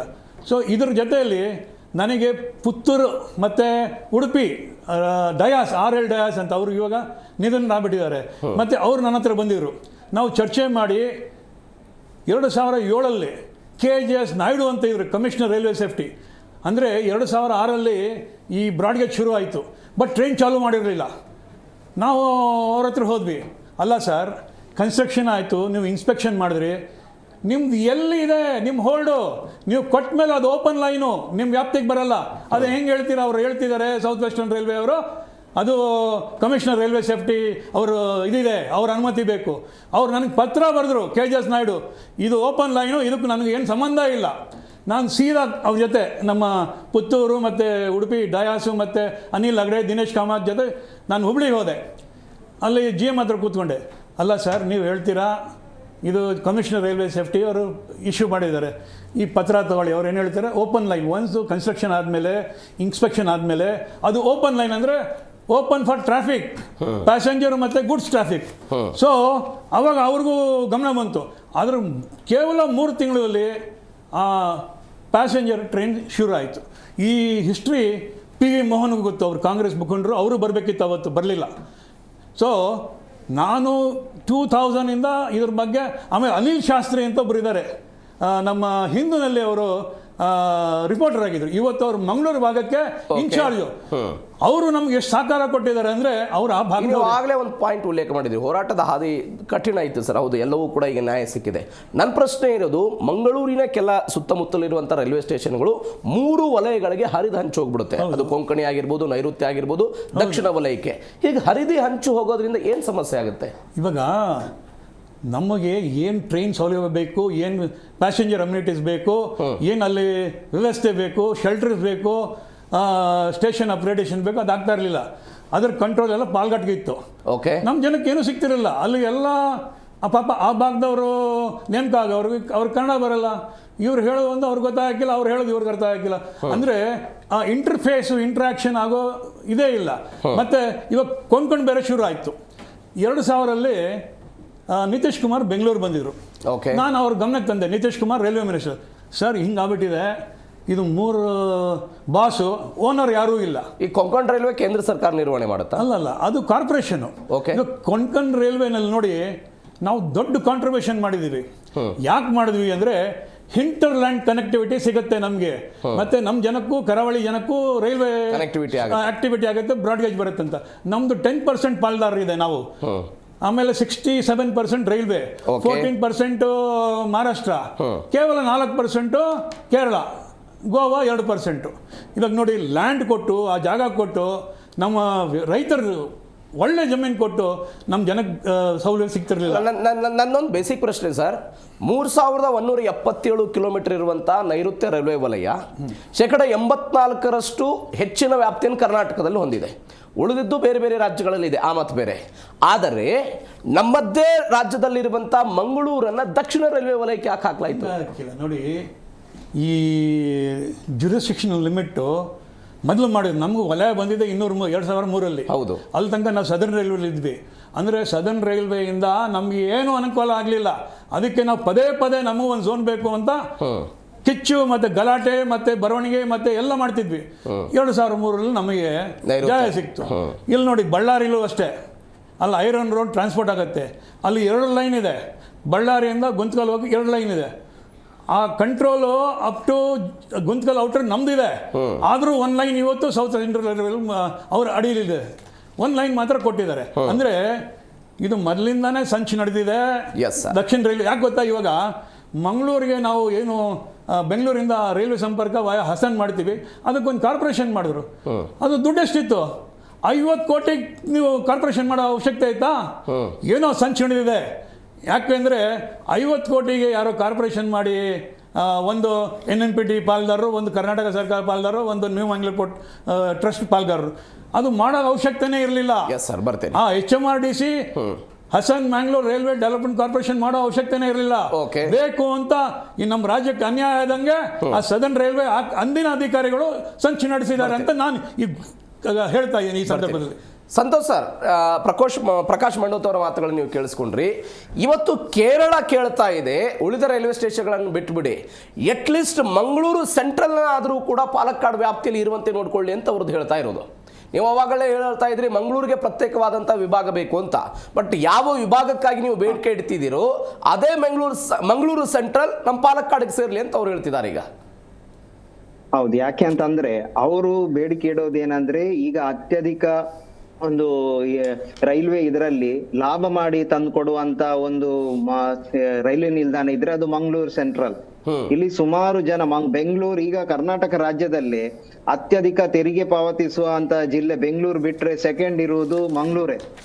ಆದ್ರೆ ಈ ಮಂಗಳೂರು ರೈಲು ನಿಲ್ದಾಣ ಮಂಗಳೂರು ಸೆಂಟ್ರಲ್ ರೈಲ್ವೆ ಸ್ಟೇಷನ್ ಇಂದ ಪ್ರತಿ ವರ್ಷ ಕೇವಲ ರೈಲ್ವೆ ಟಿಕೆಟ್ ನಿಂದ 110 ಕೋಟಿ ರೂಪಾಯಿ ಆದಾಯ ಬರುತ್ತಂತೆ. 110 ಕೋಟಿ ರೂಪಾಯಿ. ಅದೇ ನೀವು ಹೇಳಿದಾಗೆ 1100 ಕೋಟಿ ಆದಾಯ ಬರುತ್ತಂತಂದ್ರೆ ಇಷ್ಟು ಬಂದ ಆದಾಯವನ್ನ ಇವರು ಇಲ್ಲಿ ಮಂಗಳೂರು ನೀವು ರೈಲು ನಿಲ್ದಾಣ ಸೆಂಟ್ರಲ್ ರೈಲು ನಿಲ್ದಾಣ ಬಂದು ನೋಡಿದ್ರೆ ಇಷ್ಟೊಂದು ಆದಾಯ ಬರುವ ರೈಲು ನಿಲ್ದಾಣವ ಅಂತ ನಮ್ಗೆ ಒಂದು ಆತಂಕ ಆಗುತ್ತೆ. ಅಂದ್ರೆ ಒಂದು ಬೇಸರ ವ್ಯಕ್ತ ಆಗುತ್ತೆ. ಯಾಕೆ ಅಂದ್ರೆ ನೀವು ಮಂಗಳೂರಿನ ಸೆಂಟ್ರಲ್ ರೈಲು ನಿಲ್ದಾಣ ಇಷ್ಟು ಇತಿಹಾಸ ಇರುವಂತ ಮಂಗಳೂರು ಸೆಂಟ್ರಲ್ ರೈಲ್ವೆ ಸ್ಟೇಷನ್ ಅನ್ನ ಇಷ್ಟು ಆದಾಯ ಬರುವ ರೈಲ್ವೆ ಸ್ಟೇಷನ್ ಅನ್ನ ಈವರೆಗೂ ಕೂಡ ಅಭಿವೃದ್ಧಿ ಮಾಡ್ಲಿಕ್ಕೆ ಆಗಿಲ್ಲ. ನೋಡಿ, ಪಾಲಕ್ಕಾಡಿಂದ ಒಂದು ಈ ಕಡೆ ಬಂತಂತಾದ್ರೂ ಅದೇ ಪಾಲಕ್ಕಾಡ್ನಲ್ಲಿ ಕೇರಳದ ಭಾಗಕ್ಕೆ ಸುಮಾರು 8 ಅಂದ್ರೆ ತಮಿಳುನಾಡಿಗೆ ಒಂದು 8-10 ರೈಲು ಅಥವಾ ಟ್ರಿವೆಂಡ್ರಮ್ ಕೇರಳದವರೆಗೆ ಒಂದು 8-10 ರೈಲು ಸಂಚರಿಸುತ್ತೆ. ಕರ್ನಾಟಕದ ಭಾಗದ ಯಾವ ಜಾಗಕ್ಕೂ ಕೂಡ ಇಲ್ಲ.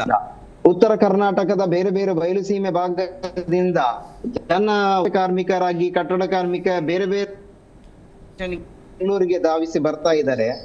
ನೋಡಿ, ಮಂಗಳೂರನ್ನ ಕೇರಳಕ್ಕೆ ಕೊಡುವುದು ನೋಡಿ, ಕೇರಳದ ಹಿತಾಸಕ್ತಿ ನೋಡಿ, ಕೇರಳದವರು ಅಲ್ಲಿಯ ಜನಪ್ರತಿನಿಧಿಗಳು ಶಾಸಕರು ಮಂಗಳೂರು ಅಲ್ಲಿಗೆ ಬೇಕು ಅನ್ನೋದಕ್ಕೋಸ್ಕರ ಹೋರಾಟ ಮಾಡ್ತಾರೆ ಅಥವಾ ಅಲ್ಲಿ ಮಾಡ್ತಾರೆ.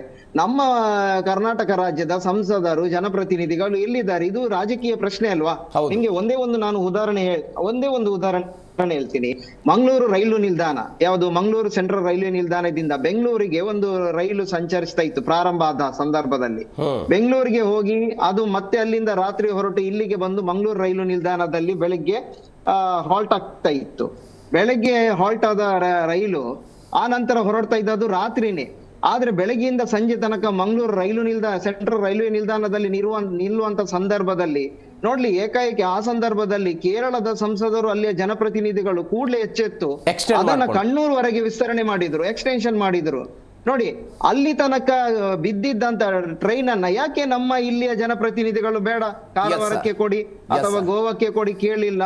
ಅದೇ ಆ ನಂತರ ಕೇರಳಕ್ಕೆ ಹೋದ ನಂತರ ನಮ್ಮವರೆಲ್ಲ ಎಚ್ಚೆತ್ತುಕೊಂಡು ಹೋರಾಟ ಮಾಡಿ ಚಳುವಳಿ ಮಾಡಿದ ನಂತರ ಅದರ ಒಂದು ಭಾಗವನ್ನ ಈಗ ಕಾರವಾರದವರೆಗೆ ವಿಸ್ತರಣೆ ಮಾಡಿದ್ರು. ಅದೇ ಈ ಭಾಗ ಕೇರಳದವರು ವಾಪಸ್ ಬರ್ತೀನಿ ಸರ್ ನಿಮ್ಮನ್ನ ಅದರಲ್ಲಿ ವಾಪಸ್ ಬರ್ತೀನಿ ಸರ್ ನಿಮ್ಮನ್ನು ಮಾತಾಡ್ತೀನಿ. ಈಗ ಅನೇಕ ಬಾರಿ ನಾವು ಹೋರಾಟ ಮಾಡ್ತೀವಿ ಸರ್, ಕನ್ನಡಿಗರಿಗೆ ರೈಲ್ವೆ ಇಲಾಖೆಯಲ್ಲಿ ಅನ್ಯಾಯ ಆಗ್ತಾ ಇದೆ, ಉದ್ಯೋಗಗಳು ಸಿಗ್ತಾ ಇಲ್ಲ, ಕನ್ನಡದಲ್ಲಿ ರೈಲ್ವೆ ಪರೀಕ್ಷೆಗಳನ್ನು ಬರೆಯೋದಕ್ಕೆ ಅವಕಾಶವನ್ನು ಮಾಡಿಕೊಡ್ತಾ ಇಲ್ಲ, ಇತ್ಯಾದಿ ಹೋರಾಟವನ್ನು ಮಾಡಿದ್ದೀವಿ. ಬಟ್ ನೀವು ಕೇರಳದ ವ್ಯಾಪ್ತಿಯಲ್ಲಿ ಇದ್ದಾಗಲೂ ಕೂಡ ಮಂಗಳೂರಿನ ಸುತ್ತಮುತ್ತಲಿನ ಈ ರೈಲ್ವೆ ವ್ಯಾಪ್ತಿಗಳಲ್ಲಿ ಕನ್ನಡಿಗರಿಗೆ ಅನ್ಯಾಯ ಆಗ್ತಾ ಇತ್ತು. ಖಂಡಿತವಾಗ್ಲೂ ಅದು ಈಗ ನಾನು ಹೇಳುವಂಥದ್ದು ನೀವು ಎಲ್ಲ ಅಂಶಗಳನ್ನು ನಾವು ಪ್ರಶ್ನೆ ಮಾಡಬೇಕಾಗಿರೋದು ಯಾವ ಸರ್ಕಾರಕ್ಕೆ ಅನ್ನೋದು ಈಗ ದ್ವಂದ್ವ. ಈಗ ಕೇರಳ ಸರ್ಕಾರದ ಹತ್ರ ಹೋಗ್ಬಿಟ್ಟು ಕನ್ನಡಿಗರಿಗೆ ಕನ್ನಡದಲ್ಲಿ ಪರೀಕ್ಷೆ ಕೊಡಿ ಅಂತನೋ ಅಥವಾ ಉದ್ಯೋಗ ಕೊಡಿ ಅಂತನೋ ನಾವು ಕೇಳಲಿಕ್ಕೆ ಆಗೋದಿಲ್ಲ. ಇದು ಸ್ಥಳೀಯ ಕನ್ನಡಿಗರ ಉದ್ಯೋಗದ ಮತ್ತೆ ಬದುಕಿನ ಪ್ರಶ್ನೆನೂ ಹೌದು. ಮತ್ತೆ ಅಲ್ಲಿರ್ತಕ್ಕಂಥ ನೋಡಿ, ಈಗ ನಮ್ಮ ಸಂತೋಷ್ ಸರ್ ಆಗಿರ್ಬೋದು, ಪ್ರಕಾಶ್ ಸರ್ ಆಗಿರ್ಬೋದು, ಅದ್ಭುತವಾದಂಥ ಅಂಶಗಳು ಏನು ಹೇಳಿದ್ರು. ಸ್ಥಳೀಯ ಅಲ್ಲಿರ್ತಕ್ಕಂಥ ಕರಾವಳಿ ಭಾಗದ ಕನ್ನಡಿಗರು ಅನುಭವಿಸ್ತಾ ಇರ್ತಕ್ಕಂಥ ದಿನನಿತ್ಯ ಯಾತನೆ ಅದು. ಈಗ ಅವರು ಸ್ಥಳೀಯ ಮಟ್ಟದಲ್ಲಿ ವಿಭಾಗ ಆಗಬೇಕು, ವಲಯವಾರು ಆಗಬೇಕು ಅಂತ ಹೇಳಿದ್ರೆ ಅಲ್ಲಿ ಸ್ಥಳೀಯ ಮಟ್ಟದ ಅಭಿವೃದ್ಧಿಯ ದೃಷ್ಟಿಯಲ್ಲಿ ಇವರಿಬ್ರು ಮಾತಾಡ್ತಿರುವಂಥದ್ದು ಅದು ಎಷ್ಟೋ ಜನರ ಧ್ವನಿ, ಅದು ಒಪ್ಕೊಳ್ತೀನಿ ನಾನು. ಆದರೆ ನಾನು ಹೇಳುವಂಥದ್ದು ಈಗ ಪಾಲಕ್ಕಾಡ್ಗೆ ಮಂಗಳೂರಲ್ಲಿ ಆ ರೈಲ್ವೆ ನಿಲ್ದಾಣದಿಂದ ಬರ್ತಾ ಇರ್ತಕ್ಕಂಥ ಆದಾಯ ಕೇವಲ ಒಂದು ಅಂಕಿಯಾಗಿದ್ದರೆ ಅಲ್ಲಿ ಇಡೀ ಕರಾವಳಿಗೆ ಆತ್ಮ ಅದು ಏನು ಮಂಗಳೂರು ಸೆಂಟ್ರಲ್ ರೈಲ್ವೆ ನಿಲ್ದಾಣ. ಹಾಗಾಗಿ ನೀವು ಹೇಳ್ದಂಗೆ ಇವತ್ತು ಕನ್ನಡಿಗರು ಅವರ ಹಕ್ಕು, ಉದ್ಯೋಗದ ಹಕ್ಕುಗಳನ್ನ ಪ್ರಶ್ನೆ ಮಾಡೋದಕ್ಕೂ ಕೂಡ ಇದು ಕರ್ನಾಟಕದಲ್ಲಿ ಉಳಿಬೇಕಾಗಿರ್ತಕ್ಕಂಥ ಅನಿವಾರ್ಯ ಎದುರಾಗಿದೆ. ಅದೇ ರೀತಿ ಅಭಿವೃದ್ಧಿ ದೃಷ್ಟಿಯಿಂದ ಸ್ಥಳೀಯ ಅಲ್ಲಿರ್ತಕ್ಕಂಥ ಕರಾವಳಿ ಭಾಗದ ಜನರ ಬದುಕಿನ ಪ್ರಶ್ನೆನೂ ಕೂಡ ಇದಾಗಿದೆ. ಹಾಗಾಗಿ ಈ ಒಂದು ಹೋರಾಟದಲ್ಲಿ ನಮ್ಮ ರಾಜ್ಯ ಸರ್ಕಾರ ದಯಮಾಡಿ ಇನ್ನೂ ಕೂಡ ಮೌನವಾಗಿ ಇರ್ದಂಗೆ ಸ್ಟ್ಯಾಂಡ್ ತಗೊಬೇಕು. ಈಗಾಗಲೇ ರೈಲ್ವೆ ಮಂಡಳಿ ಅಕ್ಟೋಬರ್ 1ನೇ ತಾರೀಕಿಂದ ಮೈಸೂರು ವಿಭಾಗಕ್ಕೆ ಸೇರ್ಪಡೆ ಆಗಬೇಕು ಅಂತ ಏನು ಕೊಟ್ಟಿದೆ, ಆದೇಶ ಹೊರಡಿದೆ. ಅದಕ್ಕೆ ವಿರುದ್ಧವಾಗಿ ಏನು ಹೋರಾಟ ನಡೀತಾ ಇದೆ, ನಮ್ಮಲ್ಲೂ ಕೂಡ ವಿರೋಧ ಪಕ್ಷ ಗಟ್ಟಿಯಾಗಿ ನಿಂತ್ಕೊಬೇಕು ಸರ್. ಈ ಬಗ್ಗೆ ಮಾತನಾಡ್ತೀನಿ. ನಾವು ಮಂಗಳೂರು ವಿಚಾರದ ಬಗ್ಗೆ ಮಾತನಾಡ್ತಾ ಇದ್ದೀವಿ. ಪಾಲಕ್ಕಾಡು ವ್ಯಾಪ್ತಿಗೆ ಮತ್ತೆ ಸೇರಿಸಬೇಕು ಅಂತ ಕೇರಳದವರ ಆಗ್ರಹ ಇಲ್ಲ, ಅದು ಕಂಟಿನ್ಯೂ ಆಗಲಿ, ಈಗ ಬಂದಿರುವಂಥ ಆದೇಶ ಕಂಟಿನ್ಯೂ ಆಗಲಿ ಅನ್ನೋದು ನಮ್ಮೆಲ್ಲರ ಆಶಯ ಇದೆ. ಸರ್ಕಾರ ಏನು ಮಾಡಬೇಕು, ಈ ಹೋರಾಟ ಹೆಂಗಿರ್ಬೇಕು, ಈ ಬಗ್ಗೆ ಮತ್ತಷ್ಟು ಮಾತನಾಡ್ತೀವಿ. ಪ್ರಕಾಶ್ ಮಂಡತ್ ಅವರೇ, ಅವರ ಬೇಡಿಕೆಗಳನ್ನು ನೀವು ಆವಾಗಲೇ ಕೇಳಿಸ್ಕೊಂಡ್ರಿ. ಈಗಾಗಲೇ ನಮ್ಮಲ್ಲಿ ಬೆಂಗಳೂರು ವಿಭಾಗ ಇದೆ, ಮೈಸೂರು ವಿಭಾಗ ಇದೆ, ಕಲಬುರಗಿ ವಿಭಾಗ ಇದೆ. ಕಲಬುರಗಿ ವಿಭಾಗ ಇನ್ನೂ ಆಗಿಲ್ಲ. ಓಕೆ, ಅದಾಗುತ್ತೆ. ಬೆಂಗಳೂರು, ಮೈಸೂರು, ಹುಬ್ಳಿ ಓಕೆ, 3 ವಿಭಾಗ ಇದೆ. ಮಂಗಳೂರು ವಿಭಾಗ ಮಾಡಬಹುದಾ? 100% ಮಾಡ್ಬೋದು. ಇವಾಗ ಸಮಸ್ಯೆ ಅಲ್ಲ, ಏನಾಗ್ತಿತ್ತು ಅಂದರೆ ಕೊಂಕಣ್ ರೈಲ್ವೆ SPV ನಲ್ಲಿ ಮಾಡಿರೋ ಒಂದು ಕಾರ್ಪೊರೇಷನು, ಅದರ ಒಂದು ಅಸ್ತಿತ್ವದ ಒಂದು ಪೀರಿಯಡ್ ಇತ್ತು. ಆ ಪೀರಿಯಡ್ ಮುಗ್ಬಿಟ್ಟಿದೆ. ಅದಕ್ಕೆ ಪಾಲ್ದಾರರು ಗೋವಾ, ಕರ್ನಾಟಕ, ಕೇರಳ, ಮಹಾರಾಷ್ಟ್ರ. ಇವಾಗ ಆಲ್ರೆಡಿ ಅಶ್ವಿನಿ ವೈಷ್ಣವ್ ರೈಲ್ವೆ ಮಂತ್ರಿಗಳು ಒಂದು ಪತ್ರ ಬರೆದಿದ್ದಾರೆ. ಈ ಸೆಕೆಂಡ್ ಲೈನ್ ಮಾಡಬೇಕು, ಎಲೆಕ್ಟ್ರಿಫಿಕೇಷನ್ ಮಾಡಬೇಕು, ಇದಕ್ಕೆ ಇಷ್ಟು ವೆಚ್ಚ ಆಗ್ತಾ ಇದೆ, ನೀವು ಸರ್ಕಾರ ಇದಕ್ಕೆ ತುಂಬಿಸ್ತೀರಾ, ಸಪೋರ್ಟ್ ಮಾಡ್ತೀರಾ, ಇಲ್ಲ ನಿಮ್ಮ ಹಕ್ಕನ್ನು ಬಿಟ್ಕೊಡ್ತೀರಾ? ಗೋವಾ ಬಿಟ್ಕೊಟ್ಬಿಡ್ತೀವಿ ಅಂತ ಹೇಳಿಬಿಟ್ರು, ನಮಗೆ ಬೇಡವೇ ಬೇಡ, ನೀವು ತೊಗೊಂಬಿಡಿ ಅಂತ. ಕೇರಳ ಮತ್ತು ಕರ್ನಾಟಕ ಇನ್ನೂ ಬರೆದಿಲ್ಲ. ಇವಾಗ ಅವರು ಕಾರ್ಪೊರೇಷನ್ ಇಡಬೇಕು ಅಂದರೆ ಡೆವಲಪ್ಮೆಂಟ್ ವರ್ಕ್ಸ್ಗೆ ಅವರು ದುಡ್ಡು ಕೊಡಬೇಕು, ಇಲ್ಲ ನೀವು ಕೇಂದ್ರ ಸರ್ಕಾರ ನಾವು ಹಸ್ತಾಂತರಣೆ ಮಾಡ್ತೀವಿ ಅಂತ ಹೇಳಬೇಕು. ಸೊ ಅದಕ್ಕೆ ಆ ಮಂಗಳೂರು ವಿಭಾಗ ಆಗೋದಕ್ಕೆ ಕಷ್ಟ ಆಗ್ತಿತ್ತು. ಒಂದು ಕಡೆ ಆ ಕಂಪ್ಲೀಟು SPVನಲ್ಲಿ ಅದು ಕಾರ್ಪೊರೇಷನ್ ಇತ್ತು, ಅದನ್ನ ಹೆಂಗೆ ನೀವು ಮುರಿಬೋದು? ಅದಕ್ಕೆ ಒಂದು ಪೀರಿಯಡ್ ಇದೆ, ಲಾಕಿನ್ ಪೀರಿಯಡು, ಆ ಅಸ್ತಿತ್ವದ ಒಂದು ಪೀರಿಯಡ್ ಇತ್ತು, ಅದಕ್ಕೆ ಆಗ್ತಾ ಇರಲಿಲ್ಲ. ಅದಕ್ಕೆ ಇದೆಲ್ಲ ಸ್ಟಡಿ ಮಾಡಿ ನಾನು ಪ್ರಥಮ ಬಾರಿಯಾಗಿ ನಾನು ಯಾವಾಗ ನಿತೀಶ್ ಕುಮಾರ್ ಬಂದರು ಅವಾಗ ಹೇಳಿದೆ, ಸರ್ ಇಲ್ಲಿ ನೋಡಿ ಇಷ್ಟು ಒಂದು 10 ಕಿಲೋಮೀಟ್ರಲ್ಲಿ ಎಷ್ಟು ಜಗಳ ನಟ್ಟಿದೆ, ನಾವು ಹಿಂದರ್ ಲ್ಯಾಂಡ್ ಕನೆಕ್ಟಿವಿಟಿ ಬರುತ್ತೆ ಅಂತ ನಮಗೆಲ್ಲ ಉಪ್ಪಿಸಿ ನಮ್ಮ ಕರ್ನಾಟಕ ಜನಕ್ಕೆ ನೀವು ಲ್ಯಾಂಡ್ ಎಲ್ಲ ಪಡ್ಕೊಂಡ್ರಿ, ನಮಗೇನು ಸಿಗ್ತಾ ಇಲ್ಲ. ಅವ್ರಿಗೆ ಒಂಥರ ಆಶ್ಚರ್ಯ ಆಯಿತು. ಈ ಏನಾಗಿತ್ತು, ಫಸ್ಟು ಈ ಮಂಗಳೂರು ಲೈನ್ ಓಪನ್ ಆಯ್ತಲ್ಲ, ಬ್ಯಾಂಗ್ಳೂರು ಟು ಹಾಸನ್ ಓಪನ್ ಆಯಿತು. ಆಮೇಲೆ ಕಬಾಕಪುತ್ತೂರಿಂದ ಸುಬ್ರಹ್ಮಣ್ಯ ಓಪನ್ ಆಯಿತು. ಈ ಮಧ್ಯ ಘಾಟ್ ಸೆಕ್ಷನ್ ಇತ್ತಲ್ಲ, ಅದು 2006 ಓಪನ್ ಆಯಿತು. ಅಂದರೆ ಅದು ಓಪನ್ ಮಾಡೋಕ್ಕೆ ಅದು ಕಾಮಗಾರಿ ಆಗಿ 8 ವರ್ಷ ತಗೊಂಡು. ಮಂಗಳೂರಿನಿಂದ ಬೆಂಗಳೂರಿಗೆ ಬರಬೇಕಾದಂಥ ರೈಲುಗಳು ಬೇರೆ ರಾಜ್ಯಗಳ ಮುಖಾಂತರ ಬೆಂಗಳೂರು ತಲುಪಬೇಕಾಗಿತ್ತು. ಅದು ಎರಡಕ್ಕೂ ಹಂಗೆ ಬರ್ತಿತ್ತು, ಬೇರೆ ರಾಜ್ಯಗಳ ಕನೆಕ್ಟಿವಿಟಿ. ಈ ಡೈರೆಕ್ಟ್ ಕನೆಕ್ಟಿವಿಟಿ ಇರಲಿಲ್ಲ, ಯಾಕೆ ಕನ್ಸ್ಟ್ರಕ್ಷನ್ ನಡೀತಿತ್ತು ಮೀಟರ್ ಗೇಜಿಂದ ಬ್ರಾಡ್ ಗೇಜ್. ಓಕೆ, ಅವಾಗ ಏನು ಬರೆದ್ರು, ಈ section full Bangalore to Mangaluru ಅದು ಸಂಚಾರ ಆದಮೇಲೆ, ಕನ್ಸ್ಟ್ರಕ್ಷನ್ ಆದಮೇಲೆ ನಾವು ಇದು ಹಸ್ತಾಂತರಣ ಮಾಡಿಬಿಡೋಣ ಅಂತ ಆವಾಗ ಇದು ಚರ್ಚೆ ಆಗಿದೆ. ಇನ್ ರೆಕಾರ್ಡ್ ಡಾಕ್ಯುಮೆಂಟ್ ಇದೆ, ಇನ್ ರೆಕಾರ್ಡ್ ರೈಲ್ವೆನಲ್ಲಿ, ಬಟ್ ಅದಾಗಲಿಲ್ಲ. ಇವಾಗ 2014 ಬಂದಮೇಲೆ ಕೇಂದ್ರ ಸರ್ಕಾರ ಬೇರೆ ರಾಜಕೀಯ ಪಕ್ಷದಿಂದ ಬಂದಿತ್ತು. ನಾನು ಯಾಕೆ ಹೇಳ್ತಾ ಇದ್ದೀನಿ ಅಂದರೆ, ಹೆಂಗೆ ಈ ಸರ್ಕಾರ ಬಂದಮೇಲೆ ನಮ್ಮ ಕರ್ನಾಟಕಕ್ಕೆ ಆವಾಗ 200, 300, ಮ್ಯಾಕ್ಸಿಮಮ್ 700 ಕೋಟಿ ಬರ್ತಿತ್ತು. ಇವತ್ತು ಕರ್ನಾಟಕ 7,500 ಕೋಟಿ ಬರುತ್ತೆ. ಓಕೆ, ಸೊ ಅದು ಒಂದು ಚಿಂತನೆ. ಅಂದರೆ ಅವರು ಈ ಸರ್ಕಾರ ರೈಲ್ವೇನ one of the best world class ಮಾಡಬೇಕು, ಜನರಿಗೆ ಸೌಲಭ್ಯ ಕೊಡಬೇಕು ಅಂತ ನಿರ್ಣಯ ತೊಗೊಂಡ್ರು ಈ ಸರ್ಕಾರ. ನಾನು ಯಾರು ಲೀಡರ್ ಹೆಸರು ಹೇಳ್ತಿಲ್ಲ, ನಾನು ಸರ್ಕಾರ ಬಗ್ಗೆ ಮಾತಾಡ್ತಾ ಇದ್ದೀನಿ, ಯಾಕೆ ಕೆಲಸ ಮಾಡ್ತಿದ್ದಾರೆ. ಇವಾಗ ನಾವು ಅವಾಗ ಮೂವ್ ಮಾಡಿದ್ವಿ. ಫಸ್ಟ್ ಸುರೇಶ್ ಪ್ರಭು ಬಂದರು. ಇವತ್ತು ನಂದು ನೀವು ಹಿಂದೂ ಮತ್ತು ಬೇರೆ ಪೇಪರಲ್ಲಿ ನೋಡಿ, ಸುರೇಶ್ ಪ್ರಭುಗೆ ಹೇಳಿದೆ, ನೀವು ಮಂಗಳೂರು ಹೋಗ್ತಾ ಇದ್ದೀರಾ, ಚೇಂಬರ್ ಆಫ್ ಕಾಮರ್ಸ್ ಮೀಟಿಂಗು, ದಯವಿಟ್ಟು ಅಲ್ಲಿ ಘೋಷಣೆ ಮಾಡಬೇಕು ಮಂಗಳೂರು ಡಿವಿಷನ್ನು 2014 ನಾನು ಹೇಳಿದೆ. ಓಕೆ, ಆ ರೆಕಾರ್ಡ್ ಇದೆ ಇನ್ನು ಪ್ರೆಸ್ಸಲ್ಲಿ. ಆ ಮಂಗಳೂರು ವಿಭಾಗ ಚೇಂಬರ್ ಕಾಮರ್ಸ್ ಅವ್ರಿಗೂ ಗೊತ್ತು. ಸೊ ಅಲ್ಲಿಂದ ನಮ್ಮ ಹೋರಾಟ ಶುರು ಆಯಿತು.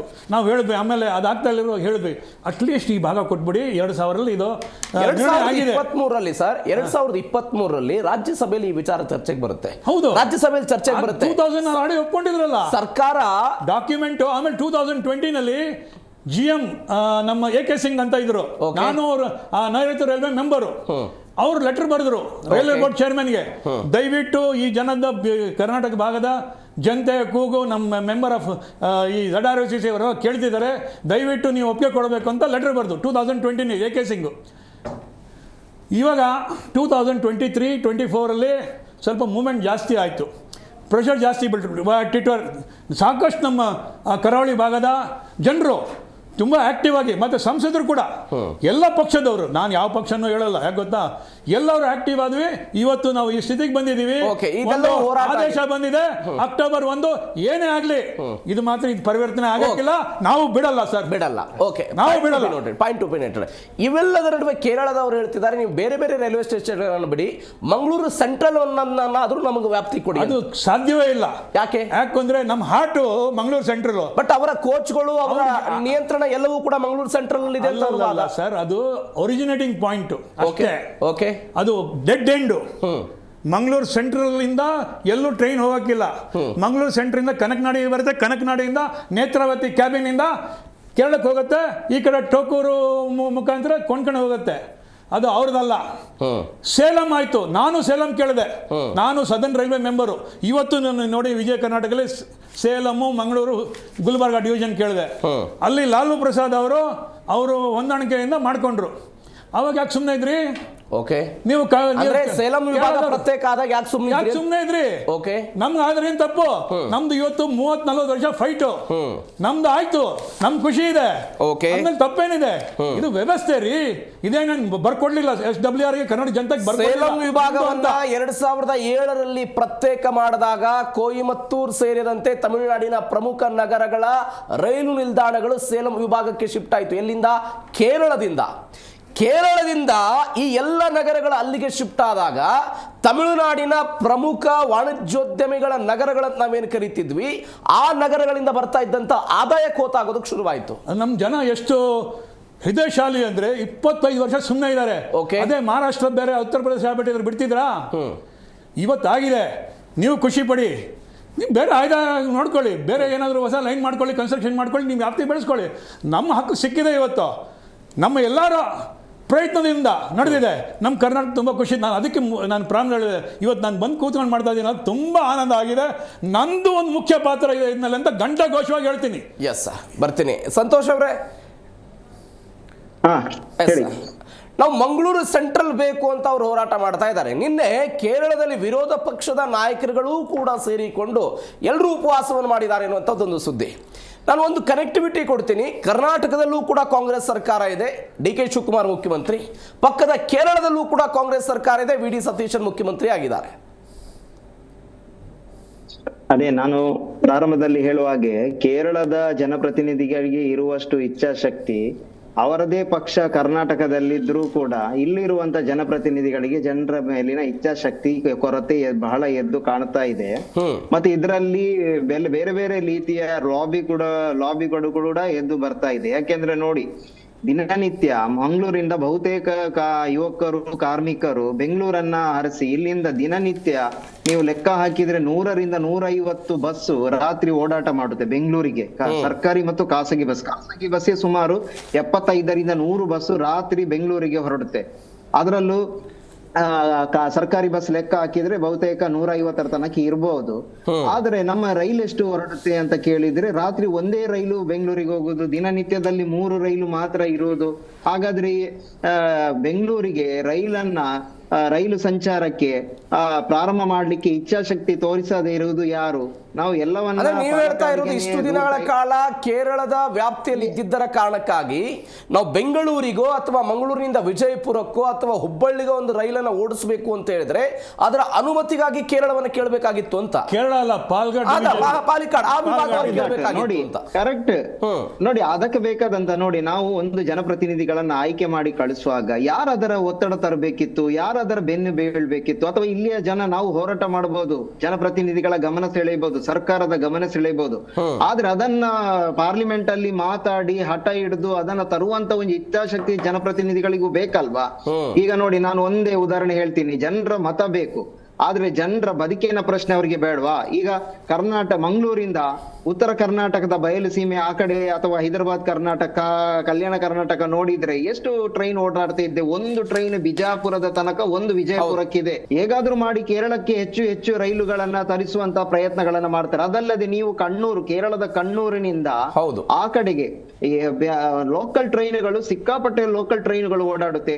ಯಾಕೆ ಮಂಗಳೂರಿಂದ ಉಡುಪಿಗೋ ಅಥವಾ ಮಂಗಳೂರಿಂದ ಹಾಸನದವರೆಗೂ ಅಥವಾ ಮಂಗಳೂರಿಂದ ಬೆಂಗಳೂರಿಗೆ ನಮ್ಗೆ ಬೆಳಗ್ಗೆಯಿಂದ ಸಂಜೆ ತನಕ ಒಂದು 4-5 ಟ್ರೈನ್ಗಳನ್ನು ಓಡಿಸಬಹುದು. 5-6 ಟ್ರೈನ್ ಓಡಿಸಿದ್ರು ಅದಕ್ಕೆ ಜನ ಏನು ಕಡಿಮೆ ಆಗೋದಿಲ್ಲ ಅಂತ ಒಂದು ಅದು ಕೂಡ ಹಗಲೊತ್ತು ಓಡಿಸಿದ್ರೆ ಪ್ರವಾಸೋದ್ಯಮದ ಇದು ಆಗುತ್ತೆ. ಯಾಕೆಂದ್ರೆ ಹಾಸನದ ಮೇಲೆ ಹೋಗುವಾಗ ಕಾಣುವಂತ ಏನು ಪ್ರಾಕೃತಿಕ ಸೌಂದರ್ಯಗಳೆಲ್ಲವೂ ಕೂಡ ಕೆಲವರು ಆ ಪ್ರವಾಸಿಗೋಸ್ಕರನೇ ಬೆಳಗಿನ ಹೊತ್ತಿನ ಹಗಲು ಟ್ರೈನ್ ಅನ್ನ ಬಳಕೆ ಮಾಡ್ತಾರೆ.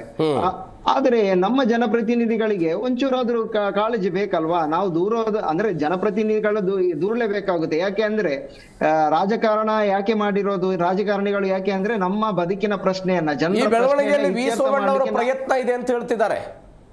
ಶ್ಲಾಘಿಸ್ತೀರಾ ಪ್ರಯತ್ನ? ನೋಡಿ, ನಮ್ಗೆ ಏನಂದ್ರೆ ನನ್ಗೆ ಪ್ರಯತ್ನ ಮಾಡಿದಾರ, ನಾನ್ ಯಾಕೆಂದ್ರೆ ಸ್ವಾಗತಿಸೋದಕ್ಕೆ ಹೋಗುದಿಲ್ಲ. ಯಾಕೆಂದ್ರೆ ಇದು ಬಹಳ ತಡ ಆಯ್ತು.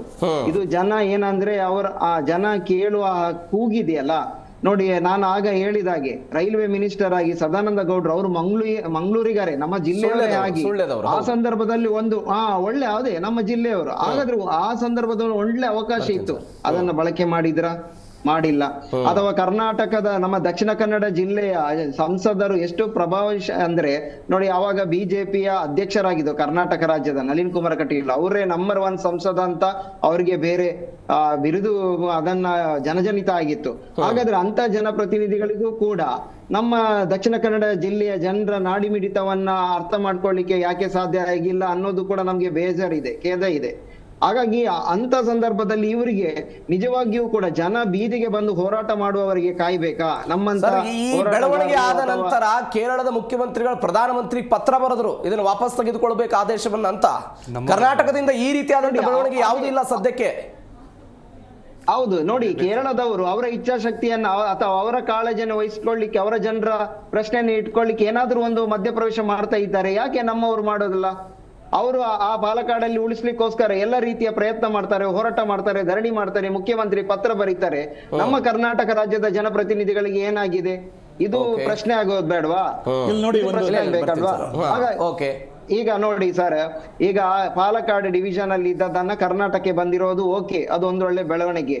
ಆದ್ರೆ ಆ ಪಾಲಕ್ಕಾಡಿಗೆ ಹೋದಾಗ್ಲೂ ಕೂಡ ಬಹುತೇಕ ಜನ ಇಲ್ಲಿಯ ನೋಡಿ, ಒಂದು ಶಿಕ್ಷಣ ಸಂಸ್ಥೆ, ಇಲ್ಲಿಯ ಶಾಲೆಯ ಒಂದು ಪ್ರವಾಸ ಹೋಗ್ಬೇಕಾದ್ರು ಅಥವಾ ಯಾವ್ದಾದ್ರು ಕ್ರೀಡಾಕೂಟಗಳಿಗೆ ಉತ್ತರ ಭಾರತಗಳಿಗೆ ಹೋಗ್ಬೇಕಾದ್ರು ಕನ್ಸೆಷನ್ ಫಾರ್ಮ್ ಅನ್ನ ತಗೊಂಡ್ ಬರ್ಬೇಕಾದ್ರೆ ನಾವು ಪಾಲಕ್ಕಾಡಿಗೆ ಹೋಗ್ಬೇಕು. ಪಾಲಕ್ಕಾಡಿಗೆ ಹೋದ್ರೆ ಅಲ್ಲಿ ಇವರಿಗೆ ಭಾಷೆ ಬರೋದಿಲ್ಲ. ಅಲ್ಲಿ ಹೋಗಿ ನಾವು ಅವರಿಗೆ ನಾವು ಅರ್ಥ ಆಗುವ ಭಾಷೆಯಲ್ಲಿ ಹೇಳಿ ಅಪ್ಲಿಕೇಶನ್ ಹಾಕಿ ಅದರಲ್ಲಿ ಒಂಚೂರು ಸಮಸ್ಯೆ ಇದ್ರೆ ಮತ್ತೆ ಮಂಗಳೂರಿಗೆ ಬರಬೇಕು.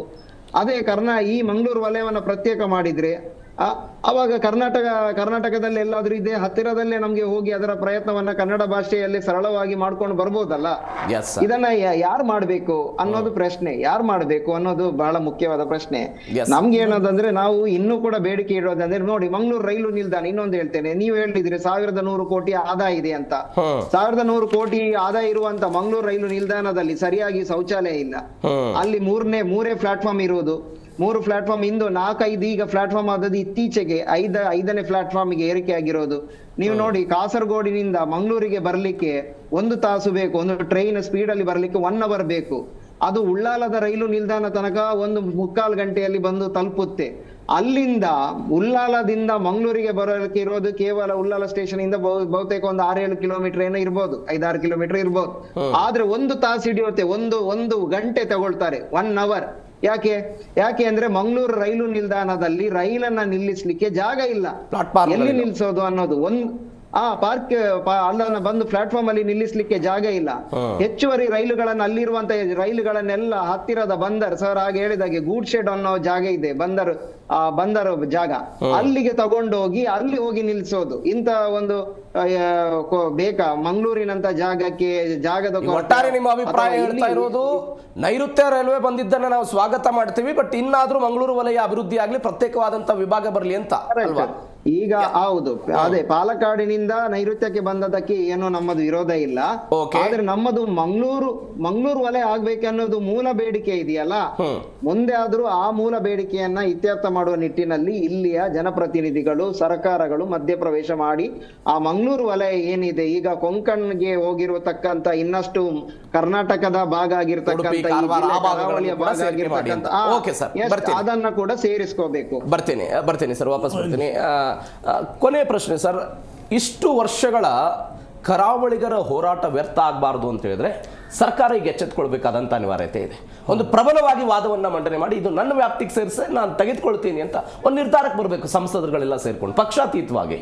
ಸರ್ ಖಂಡಿತ ನನ್ನ ವಾದ ಕೂಡ ಅದೇನೆ. ಈಗ ನಾನೊಬ್ಬ ಸಂಘಟನೆಯ ಅಧ್ಯಕ್ಷನಾಗಿ ಅಥವಾ ಕನ್ನಡ ಪರ ಸಂಘಟನೆ ಪರವಾಗಿ ನಾನು ಮಾತಾಡೋದಾಯ್ತು ಅಂತ ಹೇಳಿದ್ರೆ, ಇಷ್ಟೊತ್ತು ಕೂಡ ಸ್ಥಳೀಯ ಮಟ್ಟದ ಸಮಸ್ಯೆಗಳ ಬಗ್ಗೆ ಸಂತೋಷ್ ಸರ್, ಪ್ರಕಾಶ್ ಸರ್ ಬಹಳ ಅದ್ಭುತವಾಗಿ ಹೇಳಿದ್ರು.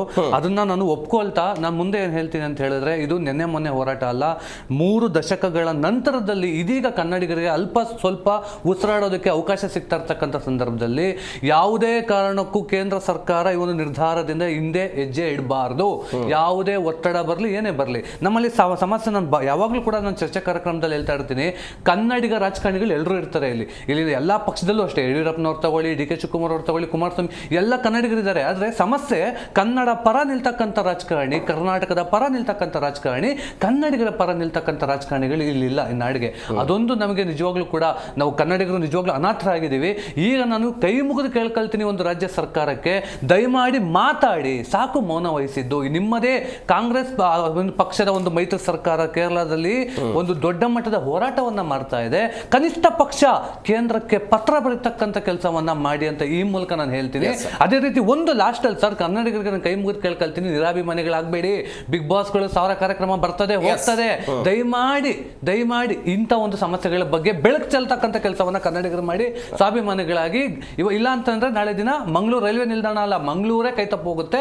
ದಯಮಾಡಿ ಎಚ್ಚೆತ್ಕೊಳ್ಳೋಣ ಅಂತ ಕೊನೆ ರಿಯಾಕ್ಷನ್ ನೀವೇನೇ ಹೇಳ್ತಾ ಇದ್ದೀರಿ ಸರ್? ನೋಡಿ, ಇದು ಏನು ಡಿಸಿಷನ್ ಬಂತು, ಲೇಟಾಗಿ ಬಂತು, ಅದು ಆವಾಗಲೇ 2000 ಆಗಿರೋ ದಾಖಲೆಗಳಿದೆ.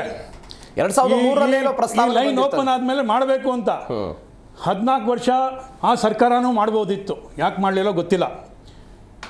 ಇವಾಗ ಈ ಸರ್ಕಾರ ಬಂದಾದ ಮೇಲೆ ಈ ಸರ್ಕಾರ ರೈಲ್ವೆ ಎಲ್ಲ ವ್ಯವಸ್ಥೆಗಳನ್ನು ದುರಸ್ತಿಪಡಿಸಿ ಉನ್ನತೀಕರಣಪಡಿಸೋಕ್ಕೆ ವ್ಯವಸ್ಥೆಗಳನ್ನು ಮಾಡಿ ಆವಾಗ 40 ಲಕ್ಷ ಕೋಟಿ ಇದರ ಆದಾಯ ಇತ್ತು, ಗಾತ್ರ ಇತ್ತು. ಇವತ್ತು 2.5 ಲಕ್ಷ ಕ್ಯಾಪಿಟಲ್ ಫಂಡಿಂಗ್ ಕೊಡ್ತಿದ್ದಾರೆ. ಅಂದರೆ ಅಷ್ಟು ಜಾಸ್ತಿ ರೈಲ್ವೆ ವಲಯಕ್ಕೆ ಅವರು ಇಂಪಾರ್ಟೆನ್ಸ್ ಕೊಡ್ತಿದ್ದಾರೆ. ಒಂದು, ಇವಾಗ ಈ ವ್ಯವಸ್ಥೆ ಆಯ್ತಲ್ಲ, ಇವಾಗ ಈ ಕರ್ನಾಟಕ ಸರ್ಕಾರ ಮತ್ತು ಕೇರಳ ಸರ್ಕಾರ ಕೊಂಕಣ್ ರೈಲ್ವೆಯಿಂದ ನಾವು ಪಾಲು ಕೊಡ್ತೀವಿ ಅಂದರೆ ಡಬ್ಲಿಂಗ್ ಆಗುತ್ತೆ, ಎಲೆಕ್ಟ್ರಿಫಿಕೇಶನ್ ಆಗುತ್ತೆ. ಇಲ್ಲದ್ರೆ ನೀವು ತಗೊಳ್ಳಿ, ನಾವು ನಿಮ್ಗೆ ಹಸ್ತಾಂತರ ಮಾಡ್ತೀವಿ ಅಂದರೆ ಆವಾಗ ಈ ಮಂಗಳೂರು ಡಿವಿಷನ್ ವಿಚಾರ ಮಾತಾಡ್ಬೋದು. ಓಕೆ, ಆಲ್ರೆಡಿ ಇವಾಗ ಈ ನಮ್ಮ ಇದು this is A company, Konkan railway corporation, ಅದು ಹೋಗಬೇಕು ಅಂದರೆ ಎರಡು ಸರ್ಕಾರ ಗೊತ್ತಾ, ಅವರು they are the signatory joint venture ಇದು ಪ್ರಾಜೆಕ್ಟ್. ಅದು ಎಲ್ಲಿ ತನಕ ಅವ್ರು ಬರೆಯಲ್ಲ ಅಲ್ಲಿ ತನಕ ಆಗಕ್ಕಿಲ್ಲ.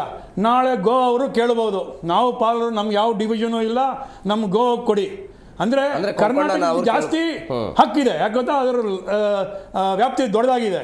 ಅಂದರೆ ಇದಕ್ಕೂ ಚಿಂತನೆ ನಡೆಸಬೇಕು ಮಂಗಳೂರವರಂತೂ ನಾನು ಗಮನಕ್ಕೆ ತರ್ತಾ ಇದ್ದೀನಿ. ಆಮೇಲೆ ಈ ವ್ಯಾಪ್ತಿ ಬಂದಿದ ತಕ್ಷಣ ನಮ್ಮ ಕಂಟ್ರೋಲ್ ಬಂದರೆ ನಿಮ್ಮ ಏನು ಅಭಿಲಾಷೆಗಳು, ಮೊದಲು ಒಂದು ಶೆಲ್ಟರ್ ಆಗ್ತಿರಲಿಲ್ಲ ಸರ್, ಆ ಸೂಡು ನೀರು ವ್ಯವಸ್ಥೆ ಇರಲಿಲ್ಲ. ನನಗೆ ಫೋನ್ ಬರೋದು ಮಂಗಳೂರಿಂದ ಮತ್ತು ಎಲ್ಲ ಕಡೆಯಿಂದ, ನಾವು ನಮ್ಮ ಮೀಟಿಂಗಲ್ಲಿ ಕೇಳ್ತಿದ್ವಿ. ಅಂದರೆ ಇವಾಗ ಒಳ್ಳೆ ಡಿಸಿಷನ್ ತಗೊಂಡಿದ್ದಾರೆ, ಯಾವ ಕಾರಣಕ್ಕೂ ರೈಲ್ವೆ ಮಂತ್ರಾಲಯ ಬಗ್ಗಲ್ಲ. ಏನೋ ಯಾರು ಪತ್ರ ಬರೆದ್ರು ಸಂತೋಷ, ಅವ್ರಿಗೆ ಹಕ್ಕಿದೆ ಬರೆಯೋಕ್ಕೆ, ಆದರೆ ನಮ್ಮ ಪಾಲು ಕಿತ್ಕೊಳ್ಳೋಕ್ಕೆ ಯಾರಿಗೂ ಹಕ್ಕಿಲ್ಲ, ನಾವು ಬಿಡುವುದೂ ಇಲ್ಲ. ತುಂಬ ಸಂತೋಷ ಇದೆ. ಮುಂದೆ ನಾನು ಮಂಗಳೂರು ಡಿವಿಷನ್ ಆಗಬೇಕು, ಗುಲ್ಬರ್ಗ ಡಿವಿಷನ್ ಆಗಬೇಕು ಅಂತ ಕಾಯ್ತಾ ಇದ್ದೀನಿ. ಅವತ್ತು ನಿನ್ಗೆ ತಿರ್ಗಾ ಕರೀರಿ, ನಾನು ಖುಷಿಯಿಂದ ಬಂದು ಮಾತಾಡ್ತೀನಿ. ಜೈ ಕರ್ನಾಟಕ, ಜೈ ಭಾರತ್ ಮಾತೆ. ಥ್ಯಾಂಕ್ ಯು ಸೋ ಮಚ್ ಇಬ್ಬರಿಗೂ ಕೂಡ ಇಷ್ಟ ಚರ್ಚೆಯಲ್ಲಿ ಭಾಗವಹಿಸಿದ್ದಕ್ಕೆ. ಸಂತೋಷ್ ಬಜಾರ್ ಅವರು ನಿಮಗೂ ಕೂಡ ಥ್ಯಾಂಕ್ ಯು ಸೋ ಮಚ್ ಇಷ್ಟೊತ್ತು ನಮ್ಮ ಜೊತೆ ಚರ್ಚೆಯಲ್ಲಿ ಭಾಗವಹಿಸಿದ್ದಕ್ಕೆ. ಎಸ್, ಮಂಗಳೂರು ವಿಚಾರಕ್ಕೆ ಸಂಬಂಧಪಟ್ಟಂತೆ ಕೇರಳ ವರ್ಸಸ್ ಕರ್ನಾಟಕದ ನಡುವೆ ಇಂಥದ್ದೊಂದು ಬೆಳವಣಿಗೆಗಳೆಲ್ಲವೂ ಕೂಡ ಸಂಭವಿಸ್ತಾ ಇದೆ. ಬಟ್ ಕರ್ನಾಟಕ ಸರ್ಕಾರ ಇದು ಈ ಸ್ಟ್ಯಾಂಡನ್ನು ಹೆಂಗೆ ತೆಗೆದುಕೊಂಡು ಹೋಗುತ್ತೆ, ನಮ್ಮಲ್ಲೇ ಉಳಿಯುತ್ತಾ, ಸೋಮಣ್ಣವರು ಏನು ಮಾಡ್ತಾರೆ, ರಾಜ್ಯದ ಸಂಸದರು ಏನು ಮಾಡ್ತಾರೆ, ಎಲ್ಲವೂ ಕೂಡ ಸದ್ಯಕ್ಕಿರುವಂಥ ಪ್ರಶ್ನೆ. ಇದರೊಂದಿಗೆ ಇವತ್ತಿನ ಮೆಗಾ ಸುದ್ದಿ ಮುಗಿಸ್ತಾ ಇದ್ದೀನಿ. ನೋಡ್ತಾ ಇರಿ ಜೀ ಕನ್ನಡ ನ್ಯೂಸ್, ಸತ್ಯವೇ ಸುದ್ದಿಯ ಜೀವಾಳ.